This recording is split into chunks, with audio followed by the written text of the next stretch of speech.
Good morning, everybody. Here we are. It is Thursday. We're almost ready to land this plane. But we got, we got today, we got tomorrow.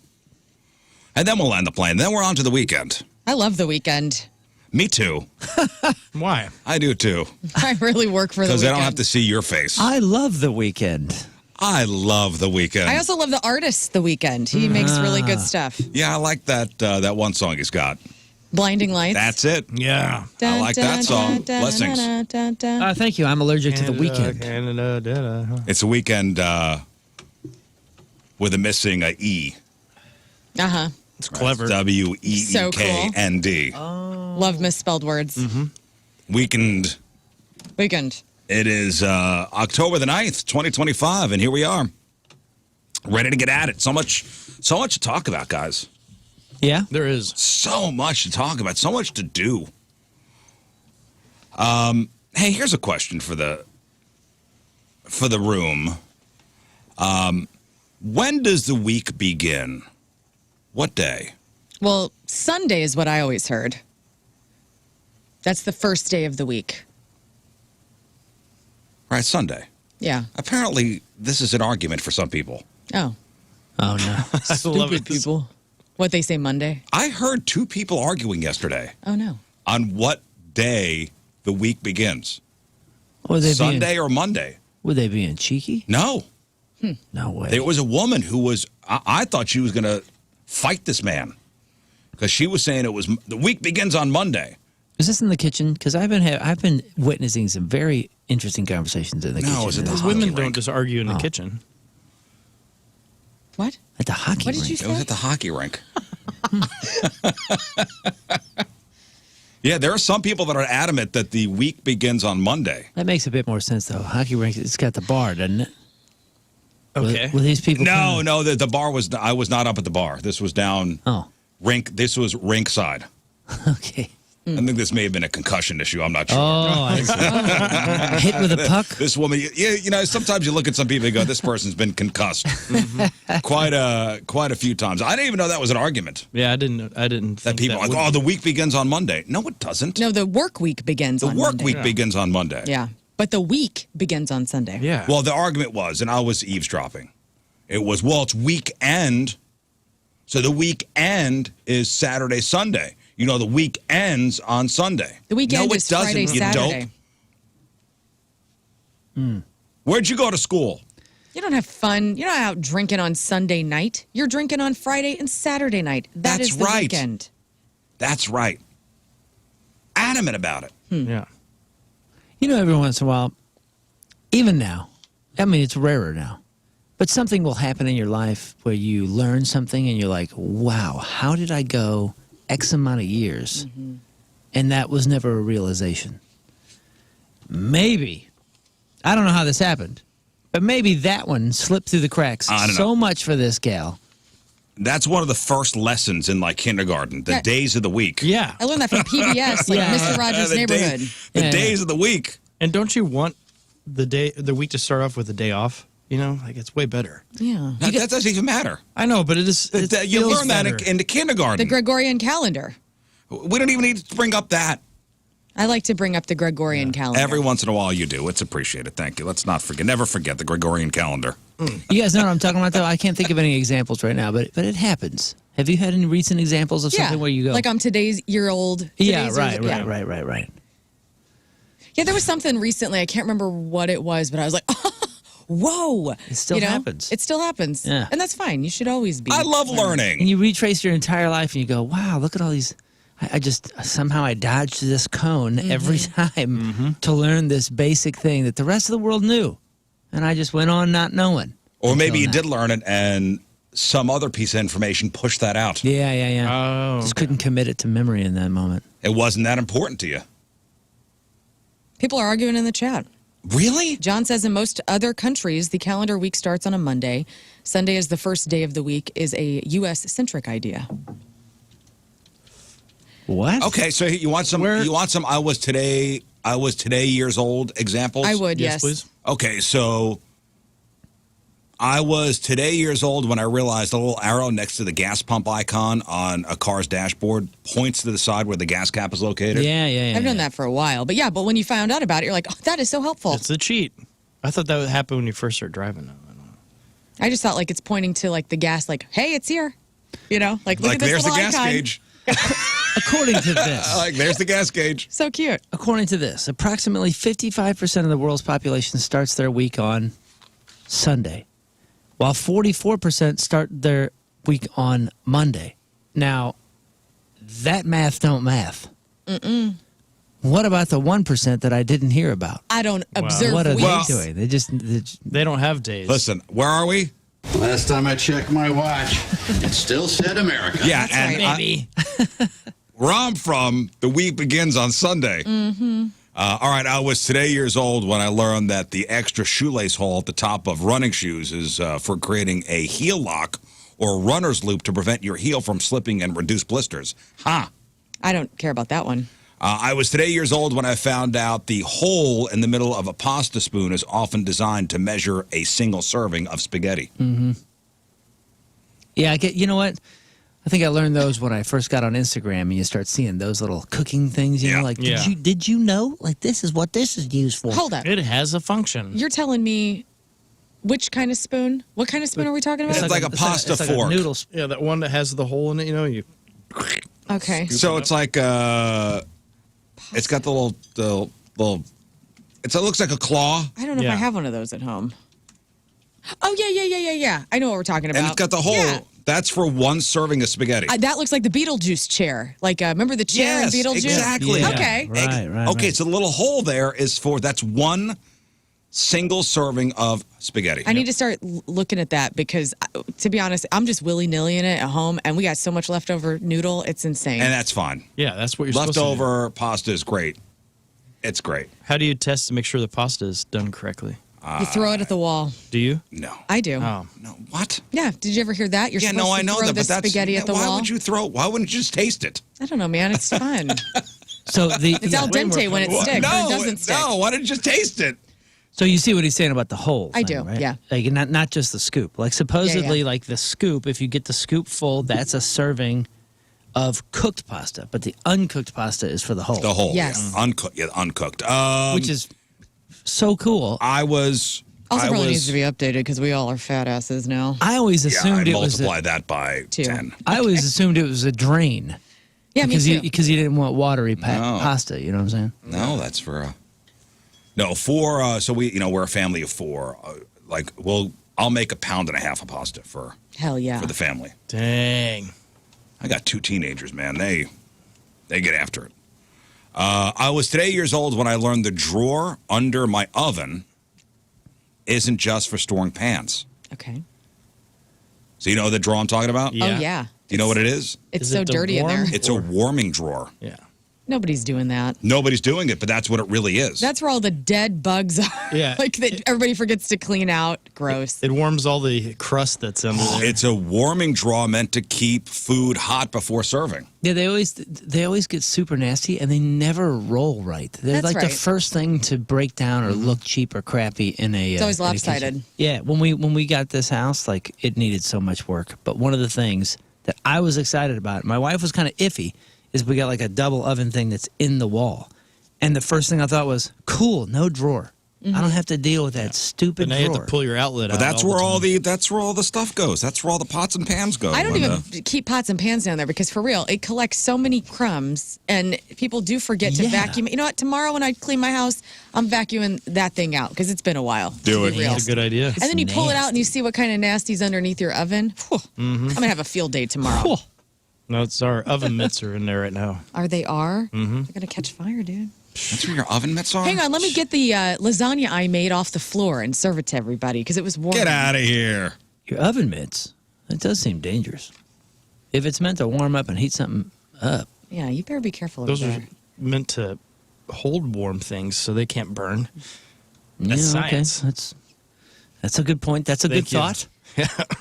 Don't ask the firemen about that. You know what? People need to be washing their oven mitts too. When's the last time you did that? Ugh. Nobody remembers Your to do oven that. mitts. No. No, I don't. I got a buddy who is also the host of a morning radio show. Sometimes we'll share, some ideas. And he sent me this email that he got. And I would like all yours opinions on this. Okay. I guess this would count as kind of a what would you do? What would you do? So it starts this way. Hey, fun and witty radio show. I've officially found myself in a situation that is both weird and deeply, deeply awkward. I'm hoping you could help me navigate this. So about a year ago, my best friend at the time, we'll call her Jenna, was going through a really rough patch. She got laid off from her job out of the blue and was in a full-blown panic about making rent and making her car payment. And she's a proud person and hates asking for help, but she was in a real bind. Seeing her so stressed out and being in a decent spot financially myself, I offered to help. I ended up loaning her $2,500 to get her through. And we had a very clear conversation. I said, hey, this is not a loan. This is a loan. This is not a gift. Mm-hmm. Just pay me back whenever you're back on your feet. No pressure, no interest. Just pay me back whenever you can again. He says, this is a loan. This is not a gift. She was incredibly grateful. She cried a little bit and was adamant, saying, of course, I will pay you back every single penny as soon as I get a new job. Now, without me going further here, would anybody like to guess where this story is going to go? Oh, it's a happy ending. She got back on her feet and did not pay Yeah. back in a timely manner. Friendship is dead. Okay, that's where you think this is going. Because this is an issue that I don't think I've ever come across. Oh. I think it's she was able to pay it back, and then when she did, they're like, hey, actually interest accrued. Okay. You owe me What do more. you think that the You're guy's going going to end up being the that way, bad guy okay. here? You're going that way. She won the lottery and has disappeared. You're going that way. Okay. None of you are right. Oh. Fast forward a couple months. She lands a fantastic new job. And she got her confidence back. And he says our friendship started to evolve. Sparks flew. And we started dating. Oh. We've been together for about 6 months now. And honestly, it's been the best relationship of my life. She's amazing.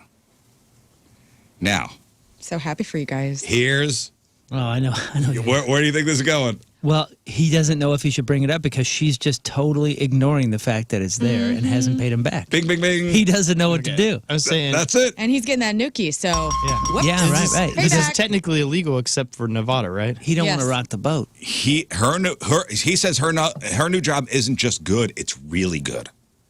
She's now making significantly more money than I do. And he says, I'm genuinely thrilled for her success, but I see her dropping a couple $100 on a new purse without a second thought. She's always the one suggesting we go to fancy new restaurants. And Yes, just last week, she starts talking about planning a big vacation for us to go to Europe next summer. Oh, man. And through all this financial success, there has not been one single solitary mention of the $2,500. It's like a ghost in our relationship that only I can see. That's weird. Well, I wonder, and I'm sure this isn't included in there, I wonder what the dynamics are as far as yes. the money goes in the relationship. Like, who's picking up dinner, who's paying for things. If you're talking about a trip, what is she saying? We're going to split it 50-50? Now, mind you, he does say this has been the best relationship of my life. Yeah. Well, this is where you get biblical and you're just now right in your head like, you know what, I gave them money and I said it was a loan, but if it doesn't come back, that's fine. It's a gift. A huge part of me is feeling like a complete jerk for even thinking about it. The relationship is worth infinitely more than the money. I don't want to be the petty boyfriend who's keeping a running tab. But another part of me, the part that remembers eating instant mashed potatoes for a month, to have that money in my savings feels forgotten. Let's not throw instant mashed potatoes around. That stuff's delicious. And I know it's the flavor, Agreed. it's not the real stuff. Agreed. But like, honestly, if that's what you're eating, what That's a great what I time. lived on for Hell yeah. years. Carb out, dude. Loved it. Lucky.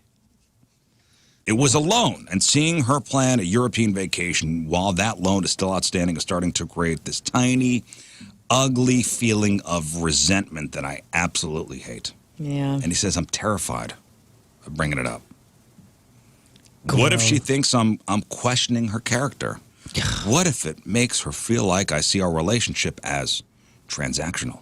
Grow I some. think you kind of do Right. look Yeah, at I it think that you way. do. Grow some, dude. If everything is okay, then you can have a nice, peaceful conversation. Just say, "Hey, I am needing that $2,500 back for this. Like, I need to pay something and blah blah blah.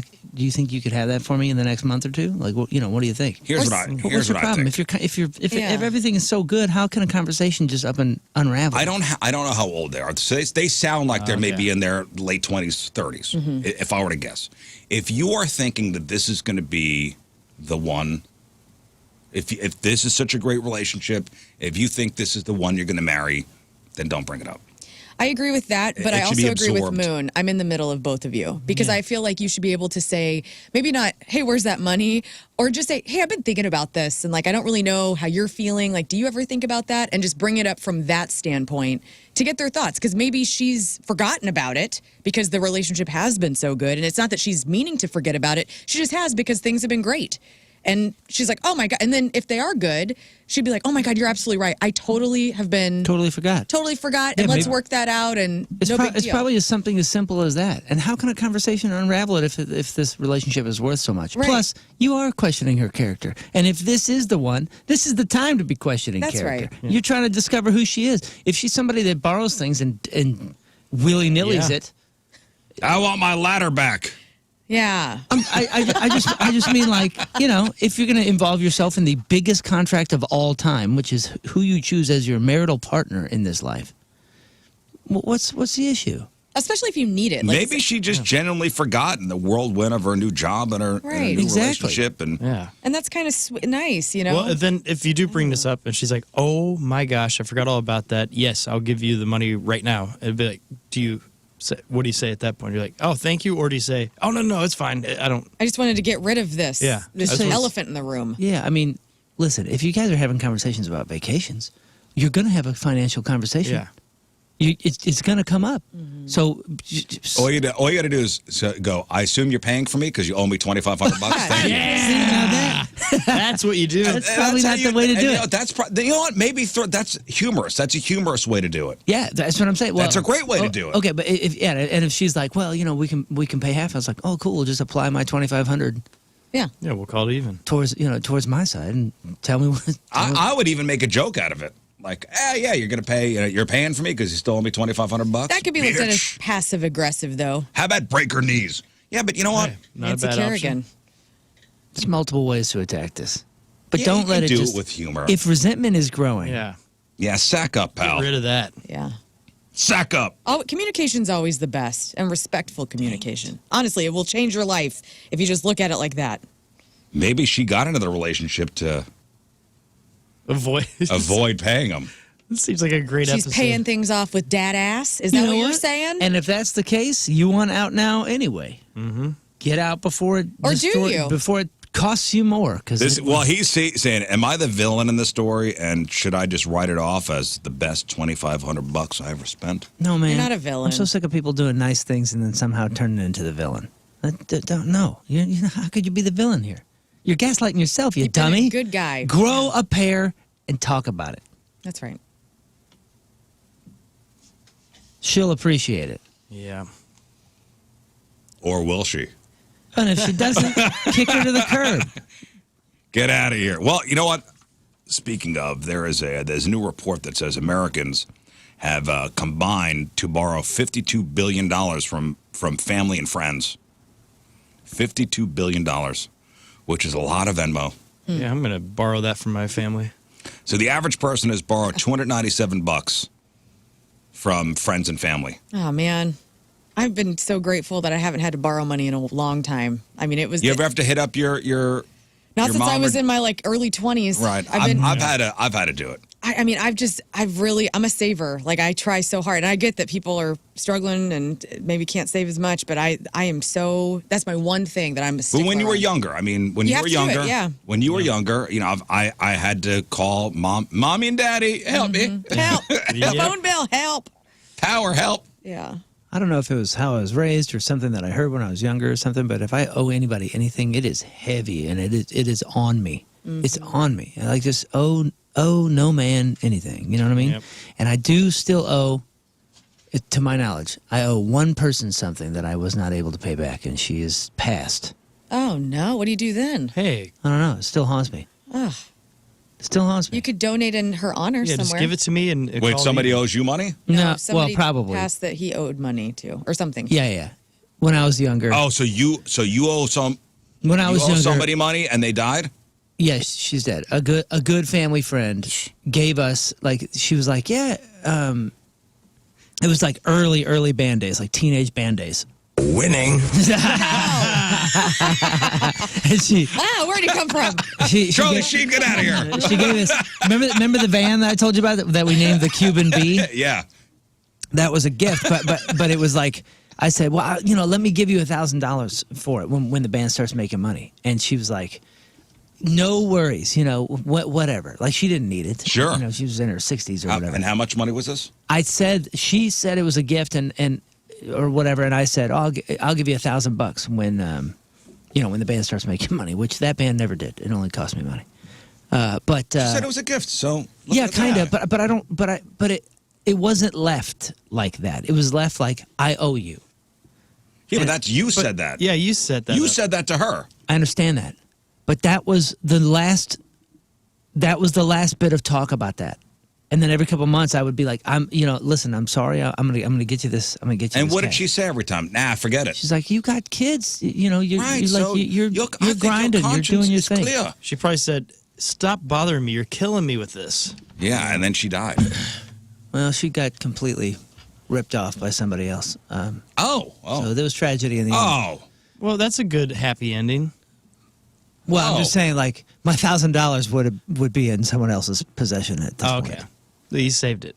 Well, okay, so Lauren, give me the Still on me, situation. though. Give me the situation where you had to call mom and ask for money. There were a couple times, when my buddy Ben and I were living together, there were a couple times the power company came and you're watching TV and all of a sudden there's what happened to the TV? Right. Everything's dead. Oh, they shut the power Lord. off. Damn it. Yeah, I think mine was a deposit. You know how you have to put like 2 months rent down, like first and last month's rent on an apartment when you get a Yeah. new one. And I would give anything for the $495 monthly rent payment. Oh my Oh, God, that was amazing. And I was just getting on my feet, and I was like, Mom, I have the first month, but I don't got the last month, And she's like, okay, so she gave me the money. And then when I got the deposit back, I gave it back to her. Yeah, the worst for me was when I went to get my taxes done and didn't realize I owed money. Yeah. Oh, that sucks. That was a big lesson learned when I was a contracted employee at Sirius Satellite Radio, and I didn't realize they were not taking money out. There was no withholding. That's a learning experience right there. Somebody on the Schreier Air text line says, hey, man, just write out this relationship. And then when you ask her to marry you and she says yes, you say, great, buy your own engagement ring. You got $2,500. Yeah. Don't do that. that's That's a what's good wrong with one. this whole thing. No. Great. Bad advice. Get Buy on the your ring you knees, want tell her. with $2,500. Scott, did you have to ask maybe yeah. your parents for Yeah, money? There was quite a few times, but I can't remember. Like, it was basically the same thing where if you're getting an apartment or something, I needed money up front. And especially when I first went to college, I had nothing in my pockets, and so I had to ask for help a lot. But yeah, I don't know. Well, there It's was been a also the long times, time now, as like a thankfully. teenager, all your buddies are out getting slices of pizza, and you're like, man, dude, give me $5, man. Let me get $5. Yep. Yeah. Let me get $5. So the average person says they've borrowed $297 and still owe $237. So you paid back $60 or about 20% of it. There's an outstanding balance for money somewhere on average. And it seems easy to ask a friend to spot you a little cash or draw up a casual loan with parents or siblings, but about half of the people with outstanding balances say they worry they won't be able to repay it in full. I've told you about my dad's ledger. He's got all everything he spent on you. Well, yeah, pretty much. The two. I mean, I have the receipt that I cost from adoption. I got the credit card receipt, which is amazing. But I have My dad is organized in exceptionally organized in two ways. He journals at the end of the day, but not like My Emotional feelings. release. yeah, none of that. Like went to store this time, had quartet practice this time, did this. It's Okay. it's like a, I like that. you know what I mean? It's like this weird clinical military thing or something. Ran into Bob at the store today. Right, and he does that, but he also has a ledger. And I mean, dude, when I was a kid, when I was in community college or struggling or whatever it was, and I would need to borrow money, he knew to the cent what I borrowed. And one of my proudest moments ever in my entire life was when the band started doing well, and I'm on tour, and I came home from tour, and I was like, "Hey, how much do I owe you?" And he goes, "Well, let me check," and it was like $2,600, $2,631.15. We'll round down, son, because I love you. No, Wow. Nope. I wrote him a check for that. That exact amount? exact amount, and it was the coolest thing. I was like, "Oh, cool! I don't owe my parents money." It felt so good. It was like one of the greatest accomplishments. Now, Right. Is that when you borrowed $2,600.15 from me? would my parents have ever hounded me for $1 of it? No, No, probably never, not. absolutely never. But, when you repay it, it feels great. It was the greatest, maybe the It's great. lightest day of my life. Well, 47% of people say borrowing and lending has caused some serious conflicts, and more than 70% say communication broke down or relationships ended because of it. I will not lend friends money, Just so you don't have to deal with so it. I don't have to deal with it. Yeah. I think it's a road. I do, but I have a cap. Oh, for sure. You got to have it. If you, listen, Yeah, if it's we're sponsored. somewhere you need a couple bucks, You've never had friends just like out of nowhere just say like, "Hey, dude, it's an emergency and I need blah blah blah. I'm good for it. Just don't ask questions, please help." No, I've never had that. I've had that a few times. Maybe I give off a "don't ask this guy for money" vibe. You probably do. Yeah. Don't hug, don't approach, don't ask for money. Because we know your journal is Doug owes me $1,000. Yeah. The next day, Noted. Doug still owes me $1,000 Every day. every day. morning journal. You're like Steve Buscemi with the lipstick on the Yeah. glass at the end of the movie. Like, he writes his name. King Scott, $26. I don't know. I've offered to help people, and nobody wants my money. So I'm like, all right, cool. Like, No, and maybe if somebody did ask me, in my head, I'm like, no. yeah. But maybe if a good friend or family member, family's different. It's tricky for me because Family's different. If a friend is, Oh Lord, I just donate to my family. Like my cousin's been having some health issues, and they we all threw in. We're like, whatever. family's different. Yeah, family's Family's different. Yeah. Same thing. it's a difficult thing in the mind because the typical approach that I have is I do have a cap, and I won't tell what the cap is because I don't want them knowing. Mm-hmm. And I'll say, "Oh yeah, I can do that," and then I try to forget about it. I try to feel like, well, if they don't ever pay me back, I don't want to hate these. I don't want to resent this person. I don't want to hate Best this way to person. do it. I don't want it to affect me. But you know how difficult that is. So I have this trick, and I'm pretty good at forgetting it, but I'm also bad at remembering if they paid me back and the number. There's probably 5 or 6 people in this city that have guitars of mine that I lended that I was like, well, yeah, just give it back when you're done with it. And they're probably what? it's probably on reverb right now. There's a scene in Goodfellas where Paulie gives Henry Hill some money, and he goes, "If I give you this money, I've got to turn my back on you. I'm going to give you this money. I feel like if somebody asks me for money, I'm going to say, if I give you this money, I'm going to turn my back on you. That's it. What do you mean? That's it. That's the relationship's over. Oh, like you buy me out? Debt's paid. Yeah. Bought you out. You bought out of the friendship. That's fascinating. Wow. Dude, there was a time where I was just going through Instagram or whatever, and I saw a friend's story, and I saw this guitar that was pretty recognizable, and I go, "Oh, whoa, that's awesome, dude. When did you get one of those? It's amazing." He goes, "That's yours." And I go, "Are you kidding me? Why is it in the corner of your room with clothes on it? Give me my guitar back." Well, and by dude. the way, Nate on the instant feedback says, your dad keeps a log, not a journal. So he's Yeah, it's a log. He's logging his day. It is. Captain's He's log. logging his day. Captain's It's captain's log. It really Dear is. logbook. It really is. So imagine this scenario, okay? You're 4 months into a brand new marriage. Okay. Okay, 4 months into a brand new marriage, everything seems great. And you decide it's time to do the responsible thing. Sit down with your new wife and create a joint budget to plan your future together. And as you start digging into the numbers, you get blindsided. And that's exactly what happened to one husband who recently shared a story. So he found his wife had been keeping a massive secret from him. One she never mentioned during their engagement or when they were planning the wedding. She was in debt, and it wasn't a small amount. We're talking $67,000 in credit card debt spread across 8 different credit cards. My. Boy, oh boy. So to make matters even more shocking, her annual salary is $55,000, so she owes more than she makes in an entire year. The minimum payments alone are $1,500 a month, and according to the husband, the debt came from a mix of living expenses during grad school, helping her family, and general everyday spending. Basically living beyond her means for quite some time. Now, what's really interesting is that when the husband shared his story online, he wasn't just venting. He was genuinely asking for advice on how to create a payment plan to tackle the debt. But most people who responded pointed to a much bigger problem. The debt itself isn't the core issue. The lie is. Yeah. Well, was it a lie or just never? This is what, I guess there's a term for this. It's called financial infidelity. Wow. The act of keeping major money secrets from your partner. Okay. I've luckily never had to deal with that ever in my relationships. I mean, I've lived with one man before Tim and I got together, and he was responsible and fine, and Tim's been great.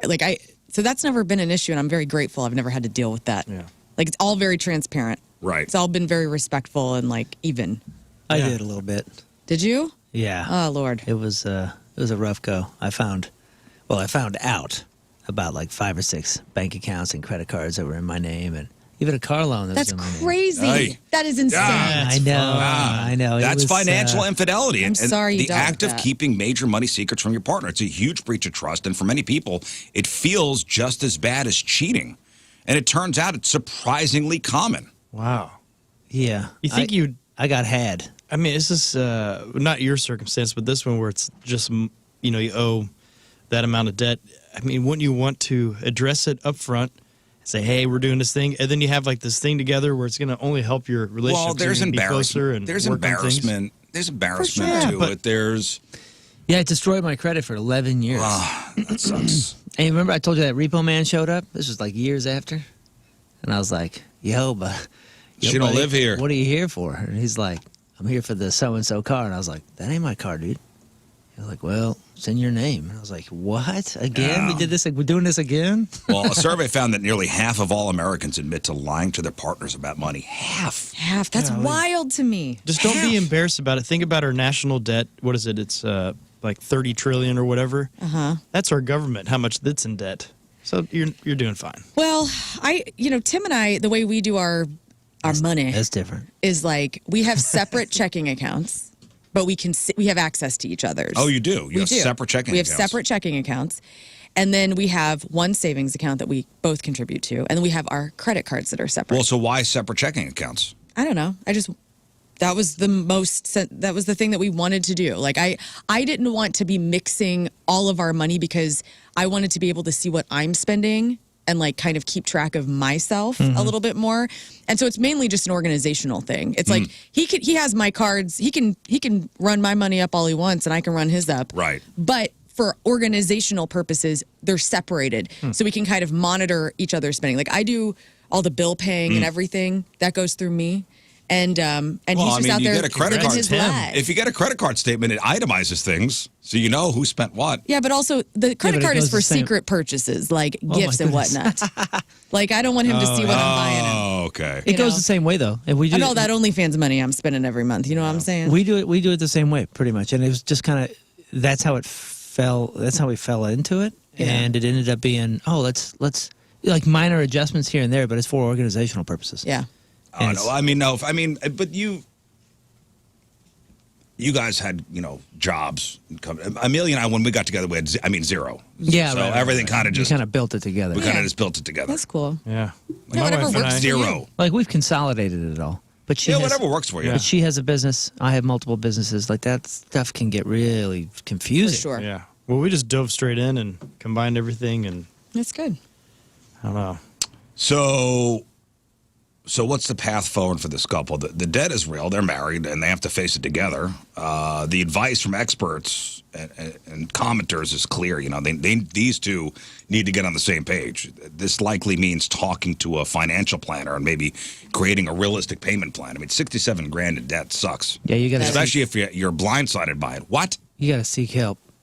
Once you get to a point where you can no longer afford the minimum payments, remember the minimum payments are just screwing you further because that interest Yeah. stacks and stacks and stacks. All you're doing is just you're digging a deeper hole while pretending that you can still see the sun. And You at know what I'm saying? point do you just bite it and do you do the consolidation or something like that? Oh, I don't know, but one person's like, hey, you know, she betrayed your trust like severely. Yeah, it's heavy. Like That's a the lot. minimum payments, you know, the payment plans are the easy part compared to like, dude, you $67,000 you never told me about, Right. and we were married now. Like we're 4 months into our marriage. Well, you know, they say that infidelity is the second leading cause of divorce, and number one is financial Yeah. issues. Yeah, I think I have my investments through infidelity.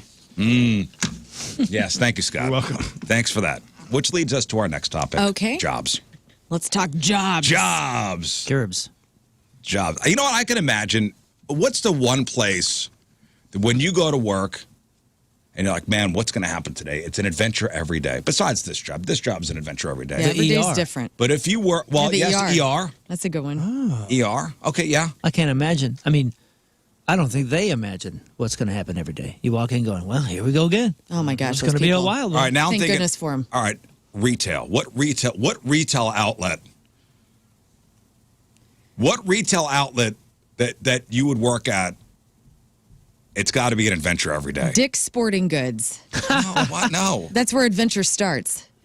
You kidding me? I'm here for kayaks I'm here and for a golf kayak. clubs. No. Oh, The Family Dollar. yes. Yeah. Yeah, that's a good point. One You person's never know. Dick's is one person's Family Dollar. No, the Family Dollar. Man, this is a wild story coming out of a Family Dollar store in Charlotte. So picture this. It's Monday and people are just doing their shopping.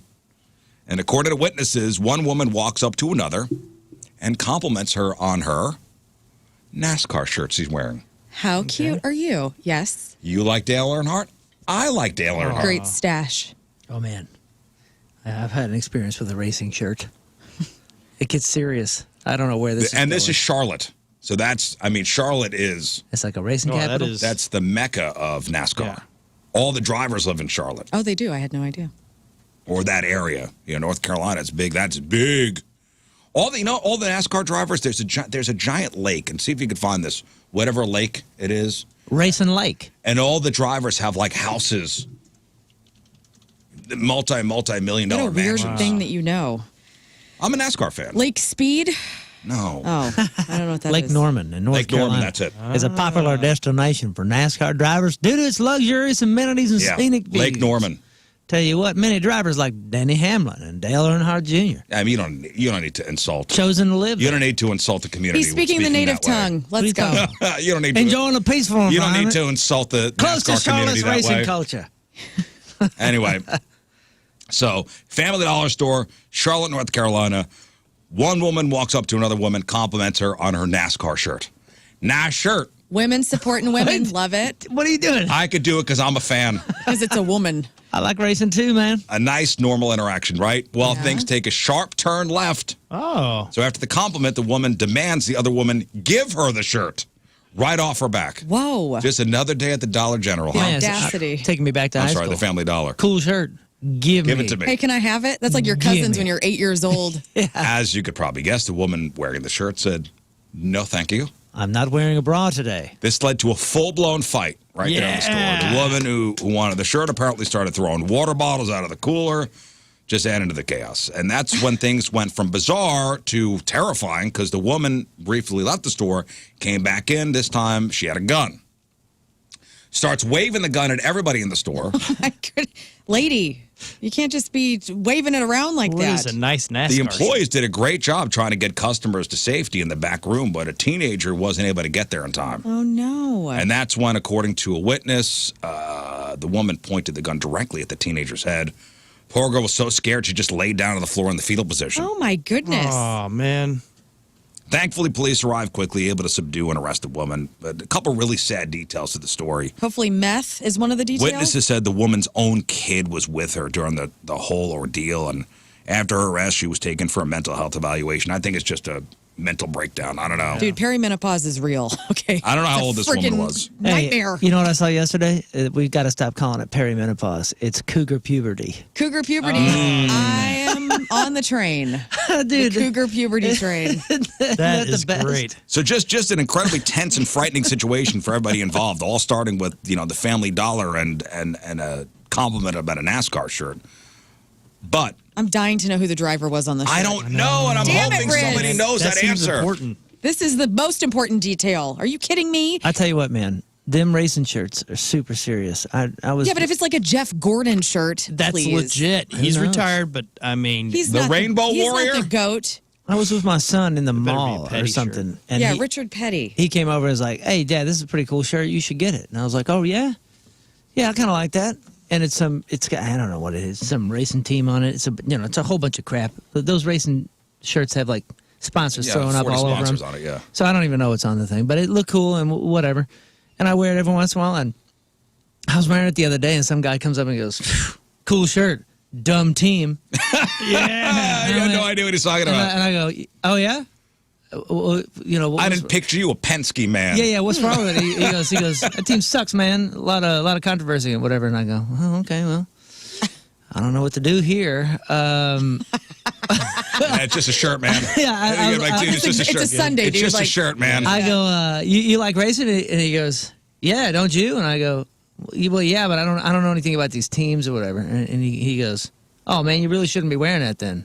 You know, this is his version of somebody Yes. of you seeing somebody wear a band shirt and them not know who the band Yeah, is. name Yeah. two songs. Yeah, right. I That's hate exactly what that happened. And he stuff. goes, you really shouldn't be wearing it then. And I go, hey man, it's a $30 T-shirt, and I like the way it feels. I like the thickness. I like. I'm going on comfort at this Oh, point. you're a Sepultura fan, I see. Huh? Name two songs. Yeah, that's what he did. That's what he did to me. And then after I told him, I was like, listen, man, I gave him the, listen, man, I just like the shirt. It's whatever. And he's like, well, you're going to find yourself catching a lot of hate because nobody likes that team right now. And I said, okay, All man. right. So you're a fan of Joe Gibbs Racing, huh? I don't know what the heck it is, dude. It says Oracle or something on it. Is that the team? Or Is that one of the sponsors? Listen, I don't even know what it Oracle's looks never like. ending story, dude. I don't even know what it looks like. now I I want know to the know. Matrix. It's got crap on the front. It's got crap on the back. Now I want to know what team he's talking about. Well, I'll send you a picture of it. I think it's IndyCar or something. IndyCar or NASCAR? There's a difference. It's not NASCAR. It's is it not Del NASCAR. Randy Hicks? It's F1, I think. Oh, F1? I don't know. That's my whole point. Anyway, my whole point of the story is Red Bull Racing. Red Bull. Okay, Oracle Red Bull Racing. That's a big F1 team. Well, this guy was like, you suck for wearing this thing. Huh. I'm on his side. Me too. But he said there was a lot of controversy. Listen, he said a lot. I was absorbing a lot from a neutral standpoint. Well, to him, it's you wearing a band shirt, not knowing the band. Yeah, totally. And I fully admitted that immediately. I was like, I don't know what this is, man. But my point of bringing up the Family Dollar story is like, man, working retail, and these employees there are like, oh man, I'm probably making Minimum wage. minimum wage. What's going on here? Yeah. I'm gonna die. A woman's waving a gun around at the Family Dollar store. I know, that's Like, crazy. It's 4:00. I'm off at 5. I'm like, what? I know. What is happening? Can we just like not wave our guns anywhere? That'd be great. I don't think there's a level of respect for job. Like, yes, you're working retail, but also like I work at a bank. Like maybe don't wave the gun at the bank either. They're You know supposed what to I get free mean? money. You know, a third of us have at some point in their life worked retail. And I really do think it should be a requirement. Oh, yeah. You know, there are some countries that require you to go into the army, you know, for 2 years, whatever, 3 Right. years. I think Americans should be required to work retail for at least a year. Would you Yeah. say food service or retail more? Either one. Either? one. Okay. So you can do either? Any job where you have to Directly deal. directly deal with the public. I would say I loved working at my retail jobs. I worked at TJ Maxx and then I worked at PacSun for a really long time, and I loved them both. So even though it gets a bad rap, there's a lot of perks. Like you can sometimes get discounts, like 20% off of everything in the store, and then also you can, meet future boyfriends, which is really exciting. Yeah, I had the a good mall time. ones are the better ones. Yeah, I had a good time. Me and Clovis at Hot Topic. Oh, yeah. We made it fun for our $5. Yeah, but I mean, it was. an hour. I think it's good to work that kind of job and deal with the public and see what kind of people are really out there. Helps you with your And you empathy, for never, sure. once that little bell goes off, the door's open. You don't know who's walking in. Yeah, that's true. Because I've worked Walmart, and that was a fun one. And then also I've worked in luxury retail, and guess what? It's the same exact thing. Nice. There's great folks that come in, and then there's a weird one who's like, what is going on with this human? I was at the Chanel counter the other day at a shopping establishment here in St. Louis. And the person who was helping me was telling me, I was like, how's it going, And she was very honest and vulnerable. She's like, honestly, I go, what is it like working for Chanel? That's so exciting. She's like, honestly, I have to deal with a lot of jerks. I'm like, Yeah. oh my God, I'm so sorry. Felt bad for her. Really? Wow. Yeah, I it's mean, that's a Chanel, it makes high end. sense. It's a high, right? That's a high end It's high-end brand. brand. Well, yeah. also, you're working in the luxury world. The jerks are the ones who are only buying like the colognes or maybe like an accessory, like a belt or a wallet. Those are the ones that are always Yeah, it's a annoying little 'cause they bit- have no money. it's but a they're little bit new stretching. money. Yeah. Yeah. They're trying their best, but the ones that come in and drop 50 grand are the best because they don't care. They're just Right. happy and they don't return things. They're just like, whatever, blah, blah, blah. Well, I was buying lip liner, and I was very nice. And she gave me a ton of samples. I just think it'll give people a good perspective Yeah. Yeah, you're probably right. yeah, it would. Yeah. on what's out there. But also, where else are people working besides food industry for first jobs? You know what I mean? You don't really luck out that often. So Well, I an mean, entry level my job. son's a lifeguard. I mean, I guess that's a public. Yeah, that's public service. That's even Yeah. more intense because you could possibly need to save somebody someday and Yeah, that's public service with responsibility. yeah. Couple Yeah, people what has, other like, fir- the moist my responsibility. first job was working for a landscaper. Yeah. Manual labor. Oh, weed whack boy! Oh yeah. Oh, whacker! Oh, weed whack boy! I worked the weed whacker and the backpack blower. Oh, yeah, That's so cool. Which Wait, was brand? did it have a cord or was it battery operated? What? Gasoline? Oh, gas. Oh, it was gas. Oh, those are Yeah. gas. I don't know much about it. So Oh no, this was for a service. Running yeah. around What with brand motor was on his it? back. that's sweet. I don't know what brand it was, but How long do those last? It was Like a tank of gas? How much gas do you put into it? I don't know. Had a little tank on the back. I don't know. Last all day though? You didn't have to fill No, it up? this was it was a tough job, man. It was I bet. when I was 15 years old. This was a summer, and I worked for my parents' friends' landscaping company. He'd come pick me up in the truck, at sunup, and he'd work until sundown. It was a tough job. You get home, you're actually tired. You're like, Yeah. oh my gosh, I'm It was physically it was a exhausted. tough job. A couple of people say that the Red Bull #1 driver is Max Verstappen. Oh, Basically, yeah. He's basically the he's like Tom the Tom Brady. Brady. Tom Brady of Formula One, and people love to hate him. So that's why that guy was hating on him. Maybe that's what Let's it see his is. forehead. Whatever. But I always say I was in the service because I did work at McDonald's. I do have the numbers of how many Americans have been employed by McDonald's at some point in their life. So think about, what is it, 300 million Americans? Holy Right? Is that the smokes. number? Is it 300 million Americans? Yeah. Let's see. U.S. population. U.S. population. 2025. So there's roughly 336 million people in America. Yeah, 342 million. Okay. So do you have any idea of those, how many have worked at McDonald's? I'd say it's a cool 20 million, 40 million. More. Really? I was saying Wow. 90 million. More. It's 1 in 8. 1 in 8 Americans have been employed by McDonald's at some point in their lives. Yeah. That's 1 so in cool. 8.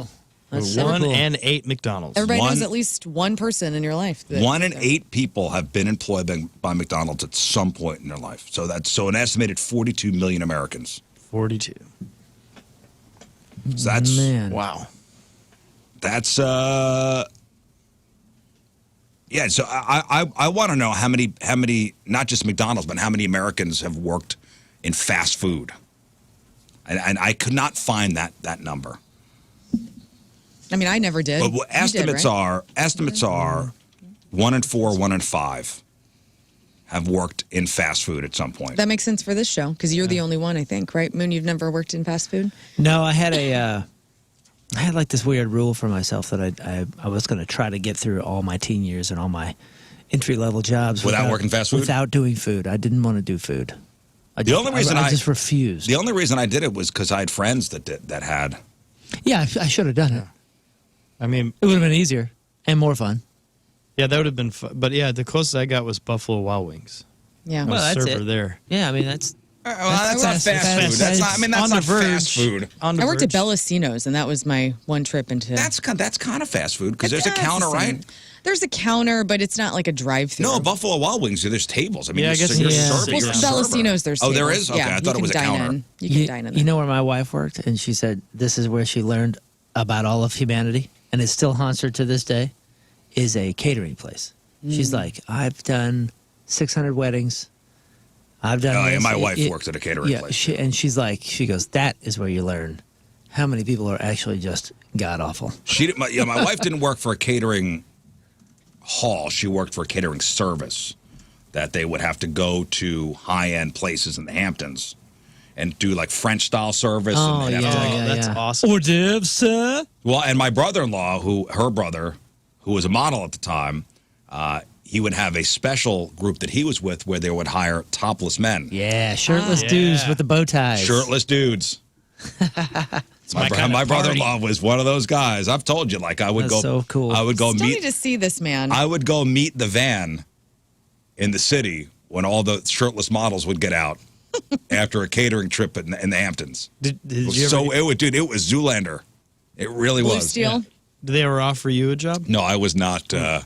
Not the caliber. No, I was not. Too hairy, too much earring. Not the type they were looking for. Oh, hairy troll. No, No, thank you. no, thank you. Thanks for applying, but no. Yeah. I wasn't even good. I wasn't even good enough to drive the van. Goodness. Somebody asked, would you consider food at Busch Stadium fast food? I think so. Yeah. Yeah. 100%. Yeah, there's no Yeah. dining in there. I mean, it's your seat, but yeah, I would too. Yeah, If you work go at up to a counter. Yeah. Yeah.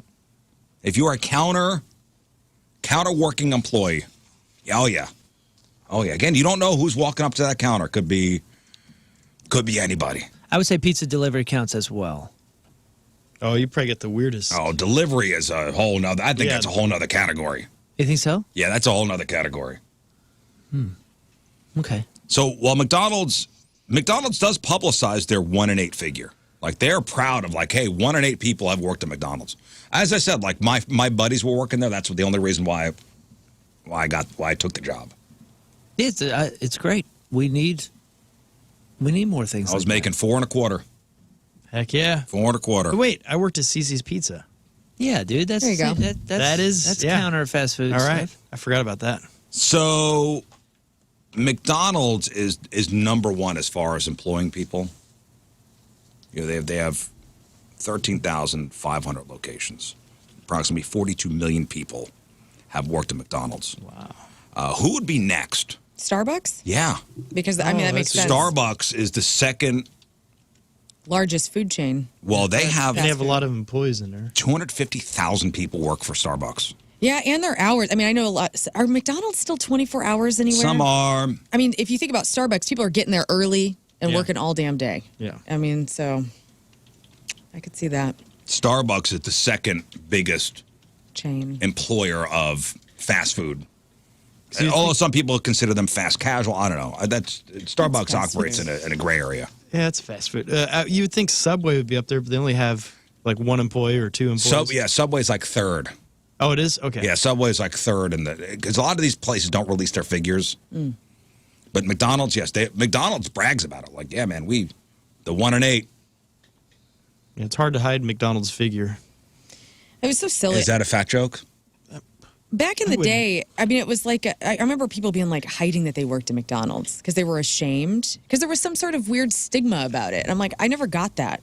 It's like, you just have a job. It's okay. Well, it's kind of kind of It's dorky. whatever. It's kind of dorky and like you got to put a weird uniform on. I don't know. The uniform, I guess, maybe added to it, but I never thought that it was. I know nobody should ever be ashamed. No, it was Which the one? coolest thing to have friends that work there because you roll up and they always give you free soda and you're like, Oh yeah, free high C, please, at McDonald's. People Oh, are- free high C, yes. It used to be like a stigma, if, like nobody wanted to say they worked at McDonald's. Like when we were. In I was there during the straight purple shirt. I was going to say which. You just got to name the. I was there like dark color of the purple, shirt. dark purple shirt, black pants. This was the teal era. I don't know if it was after that because they went to teal. Yeah, at least our uniforms were like That purple sucked. it was dark purple. You It were was a Grimace. dark purple collared shirt. It was Grimace without oxygen. they went from that You cool. know what I mean? It was like a horrible Ozempic raisin Grimace. color. Yeah, it's like Oh yeah. That was a weird fabric too. really. Yeah, that was like one of the dumbest eras. I remember when they switched to that, and I was like, "Oh man, all the What, the dark vibrancy." purple? Yeah, all the vibrancy was gone. It wasn't a fun place anymore. It was the 90s. Yeah, which was like neon everything. Like, No, it a- wasn't. It was grunge, man. It was a bright Yeah, time. Taco Bell was neon. Everything was grunge. neon. We were the grunge McDonald's. Yeah, right. Yeah. Look at the soccer uniforms that everybody was wearing in the 90s. It was a wild time of patterns and all sorts of Umbro-ish kind of things. And then you walk into McDonald's, you're like, hello, welcome to the 20s. It was so drab. The visor. Do you have a visor? No. Oh, bummer. Aw, Yeah, there was no headgear. Damn. that's a bummer. No headgear. Just a solid purple shirt, purple collared shirt, black pants. That was it. That was the uniform. Although, it'd be a great job. It'd be working at an amusement park. I think No, so. nobody ever worked at an amusement park? No, that was one of the things that I was considering. We had a friend that did it for years and years at Six Flags. Loved it. Started off as one of the guys that just took out the trash, right? He was just hauling trash from one end of the park to the other. And then he kind of worked his way up into like a better gig. I forget what he was doing at the end. And then he ended up doing kind of the same thing over at the zoo. Like he just loved being outdoors. Sweet. Loved being around people, and there's obviously always something to do at Six Flags or the zoo. That dude did this stuff for years and years. Yeah, that's one of those things I've thought about. If I stay in Missouri and I retire, like Silver You Dollar want to City- work at Silver Dollar City? Yeah, would but be doing what? incredible. Do you want to be a ride operator? Those guys. No, I want to be a guy that's in like one of the goofy, like the sheriff that walks around, gets to tease kids, Yeah, you and can have do that. fun. And I could see you having a Branson residency one day. I would love that. No, I'm talking the jobs of like ride operators because those kids take a lot of guff. Yeah, I've seen it. especially the water park kids. No, I mean, they're always getting yelled at By who? by people online. It's a high stress situation. Don't- Think about being at Six Flags. Yeah, frightful. It is a high stress situation. Especially- it is summertime, so it's hot, and you're waiting in line. That's not the kid's fault. I know it's not the kid's fault, but the kid takes the brunt of people's saltiness. Do they though? Oh, all I've the time. never witnessed that. Oh, yes. Well, think about it. You wait in that line, and then Moon had this fun experience where he waited in a long line. He gets out, sees Riz getting off the ride, having the time of his life. Moon, you explain this. Yeah, Well, that was because somebody vomited on it. yeah, but you cut the whole line. You Chris. did the speed line or whatever. I've been waiting there forever. Well, And I yeah. go, oh, look at there's Riz. He's coming out the exit. Oh, he's getting on the ride instead of us. Well, that's cool. At least he's my friend. And then you came back and you go, oh my God. That was the best. We were on it back. We were on it backwards and forwards. It was awesome. Holy smokes. Oh, look at that. Somebody puked. You won't ride this ride for the next hour. Shut down. Shut down after all. Oh, listen, I'm sure if you work at Six Flags or an amusement park, summertime, hot, stinky, people are pissed, they're salty. You are a ride operator, you are taking the brunt of that saltiness. Yeah. People I've are seen it. writing in about like if you have to tell somebody to get off of the ride for whatever reason. Like somebody says the pregnant woman tried to get on Right. the ride and this person had to approach her. I understand that, but I've like just riding. I've never seen anybody yell at. There those are some kids. people that Oh, are, dude. there are some people that are, hey, I'm happy to be here. We're in an amusement park. We were at the one time we went to Disney World. We were at Tron, which is second coolest ride next to Guardians of the Galaxy. But there was a bit of a line, even if you got the lightning pass. There's a bit of a line because this thing is incredible. But it takes a minute to kind of load you because you're not sitting in a seat with just a little bumper over you. You are on like a motorcycle and you're leaning forward. You're on the Tron Yeah. bike. And Cool. It's cool. Yeah, the safety device comes down onto your back and pushes you down. Yeah, it's cool. Oh, it's amazing. It's unlike any other ride you've been on. The line, after you put your stuff in the lockers, the line is kind of above the ride, and we witnessed this whole thing down here, and it was a big gal that didn't fit, and they were telling her to get off. And she and her friends kept saying, "No, you try it. You try it again. Get back on it and try it again." And they kept saying, "Ma'am, this ain't going to happen. Yeah. You've got to get off. I'm so sorry." Oh. And she kind of turned it into a scene. And then her friend was screaming at the 20-year-old gal. And by the way, they have a test bike outside to see if you could fit. Okay, so that's actually nice. Maybe should have known ahead of time. Maybe should have known.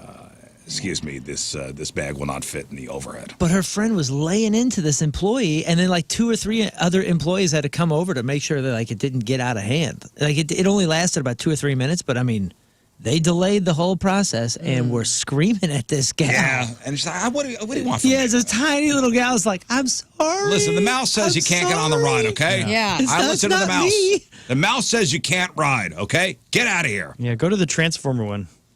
There's the Megatron one. There's some sad news coming out of Disneyland this week. Moon showed me the story yesterday. A woman died on the Haunted Mansion. On the Haunted Mansion ride. Oh no. Yeah. Yeah. Monday. She haunts it. This is the second death in a month. Universal Park had somebody die there too. Wow. Monday, a woman in her 60s just got off the ride, and then it looks like she had a heart attack. Yeah, it was nothing. The ride didn't kill anybody. The ride didn't kill neither of the rides killed anyone. It's just people dying on the rides. Right. This is one of those moments, though, that's weird because that's an endorsement, almost oh my goodness, Haunted the ride is so crazy. People are dying. And that's going to make people flaunt over there to ride it more, Yeah. Tell that to the 7-year-old. The first question on everybody's mind is usually about the ride itself, but the police have been very clear saying it appears that it was an unfortunate medical episode, and this was no indication of any operating issues with the Haunted Mansion attraction. Yeah, and it wasn't like an overheating thing. It was perfect weather. It was just time. She just got scared. Maybe. What is the haunted? I know Tower of Terror. What is the Haunted Mansion it's like? Just, you're in a little card. Yeah, you get. And it's all there's scary? a time you spin around and there's a mirror, and all of a sudden a ghost is sitting between you and your friend. And yeah, it's cheesy. Fine. It's really fun. It's easy. It's cheesy. I just remember as a kid, whenever you come around that spot and you see all the ghosts dancing down on the floor. Oh yeah, actually, no, I have been on this now. Scared the tar out of me for some reason. Yeah, it's like Pirates of the Caribbean, but on a ride thing. I remember with that. A haunted mansion. Trickery, weird mirrory things and all that kind of stuff. It's a lot of fun. Hey, 314 is like, hey guys, you don't have to be jerks about it. I fit on the test bike. I'm 64 and 340. I'm a plumber and I'm pretty physical. And when we were actually on the ride, I didn't fit on the actual coaster. Oh wow! Wait, we're not being jerks. No. The point is that the operator of the ride had to tell the person. The point is they had to tell them, and her friend group was screaming at the people. It's not it's not the worker's fault. That you missed the point of the story. Well, that is weird though that the bike has 2 different sizes. Yeah, that's weird. That's a bummer. Yeah, I don't know. The point is, these kids take the brunt of saltiness again from the patrons in a high stress situation, especially waiting in line. It sucks. But Haunted Mansion, somebody died and probably will now haunt. Remember, the Haunted Mansion is the ride that people will take their dead relatives and spread the ashes. And people are like, you guys, that should be you got to allowed. stop doing this. Oh, come on. Like Disney had to come out and say, listen, you got to stop doing this. But they were Disney adults and they want their ashes spread there, so just let them do it. There should be a little garden, a little graveyard in the back. No, you don't want people bringing human remains. It's a pile of people. You don't want people bringing human remains. We all become stardust again. Let it spread out. It's going to blow away in a Well, in your mind, hour. it's like this amazing thing, and then at 8 p.m. whenever they shut the ride down, you see the cleaning crew come over to start sweep everything up. And You know what? it just Do it goes at in the that trash lake. can and- Put some koi and No. I know. Do it. No. Do it at the lake in Epcot where all the fireworks and all that stuff and the lasers are in the middle. I forget what it's called, but do it right there. No. Do not bring human remains to any It's Disney not remains. to any Disney park. It's dust. It's human. It's Remains are human like remains. guts and gore. Just get on a roller coaster, and when it's at the tall Just throw it out, so it gets in everyone's face. I think can I just say this? I think it's silly when people get all bent out of shape about where human dust is going. Like, honestly, it's probably everywhere, and none of us even notice. We just think it's like dirt. Who cares? What? Wait, what? I'm not grossed out. People you gotta you have to get permits and stuff to dump people in the ocean. Like they're what is it called? The cremains. I think that's so ridiculous. Just You have to get a dump people. permit? No, you don't. Wait, what do you mean? There's You have to certain get a areas that permit? you have to get permits to do such things. I heard where you can't In just be the ocean? dumping people willy nilly. Yeah, or like at a national I park. like to operate in international waters, so I do as well. And I'm down I like with to go wherever out you want far to be enough dumped. where I'm in international You're waters. good to Anything go. goes, right? Yeah. Anything You're goes fine out there. there. No, you can't be bringing urns and coffee cans of human remains to Disney. It just says that ashes should be scattered at least 3 nautical miles from the shore. That's all. They Okay, don't want you good. doing it at the beach at Gulf Shores. Well, maybe the No. beach requires it. Blowing cremains in people's faces. No. Okay, so I'm enjoying a ham sandwich here on the beach. I don't need.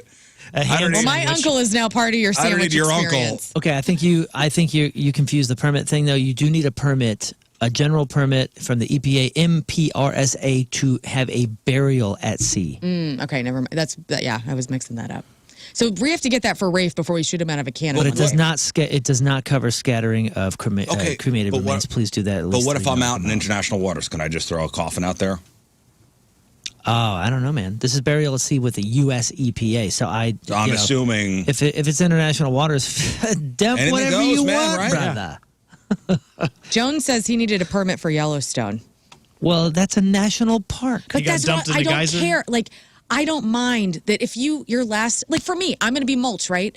So I asked him, I said, what are you going to do with me when I'm all mulched out? And he says, I'm going to plant a forest on you, which was one of the most romantic things a man's ever said to me in my entire life. But, he's not going to, I don't expect him to get a permit. Just take me out somewhere and put some damn seeds on me. You know what I mean? That's fine. It's not like it's bones and guts. It's mulch and it's dirt. Some people have an issue with it, okay? Well, some don't. And I'm here to fight the good fight for them. I'm somebody that has an issue with it, okay? You don't even know, man. What do you mean I don't even know? Somebody's ashes are probably in Creve Coeur parking lot, and you just think it's like dust from the road. You don't know. Well, what a crappy that's family fine. member that did that. Yeah. Grandpa loved that parking lot. City Place Yeah. parking lot? Yeah, Grandpa loves City Place Thanks 1. a lot. He loved KC 95. Dump him on Sweet Meat. Yeah. I don't know. No. I guess I'm weird. I just I don't find want to that be on. I don't want to be on. no issue. I don't want to be on Tron and somebody. Next thing I got a face full of ashes. Yeah, dude, come on. Hey, you know what? Blow it in And I'm people's going- faces. Let's take a poll, an anonymous poll. Email us or text us or whatever on the Schreier Air text line if you have ever disposed. Dump somebody. Yeah. I'm trying to find a nicer Sprinkled. word. Yeah, sprinkled. Sprinkled of somebody. a loved one's ashes in a strange place, and where? Like, where's the weirdest I don't know how place? many people. I don't know how many. Jeremy says JB Park. My pop's ashes are at the base of a tree in JB Park, his favorite place. I mean, that's not a strange place. That's pretty It's a cool. park, though. Oh my God, the ball just ran in. talking about Jeremy's That's a dad. park. We're talking It's about not- Jefferson Barracks. It's not burial. Disney. It's It's like the largest burial ground for soldiers in the freaking country or something, or the second largest. Is that what we were talking about? JB Park. Jefferson I- Barracks. I would imagine. I would that's what it imagine. is. There's a park, not the actual cemetery. Oh, We're talking at an amusement park where little kids play and They'll wash their hands. what? what? I have no problem with it. You've never been dusted. I feel have like been you're Out of your dusted. mind. I have been. I'm not saying I want it in everybody's mouth. I'm just saying like it's okay if it's. Somebody texted over. Huge fan of the show. Can my ashes be spread in your studio? It's just dust. It's just dust, right? Yes, you can. Please. Look, I'm sprinkle. running my fingers along the top of the Yeah, dude. computer monitor here. yeah, Look. of Doug. Is there human remains in That's there? it. Yeah, actually, it is. Yes. Ugh. Not at the park, for God's sakes. Okay.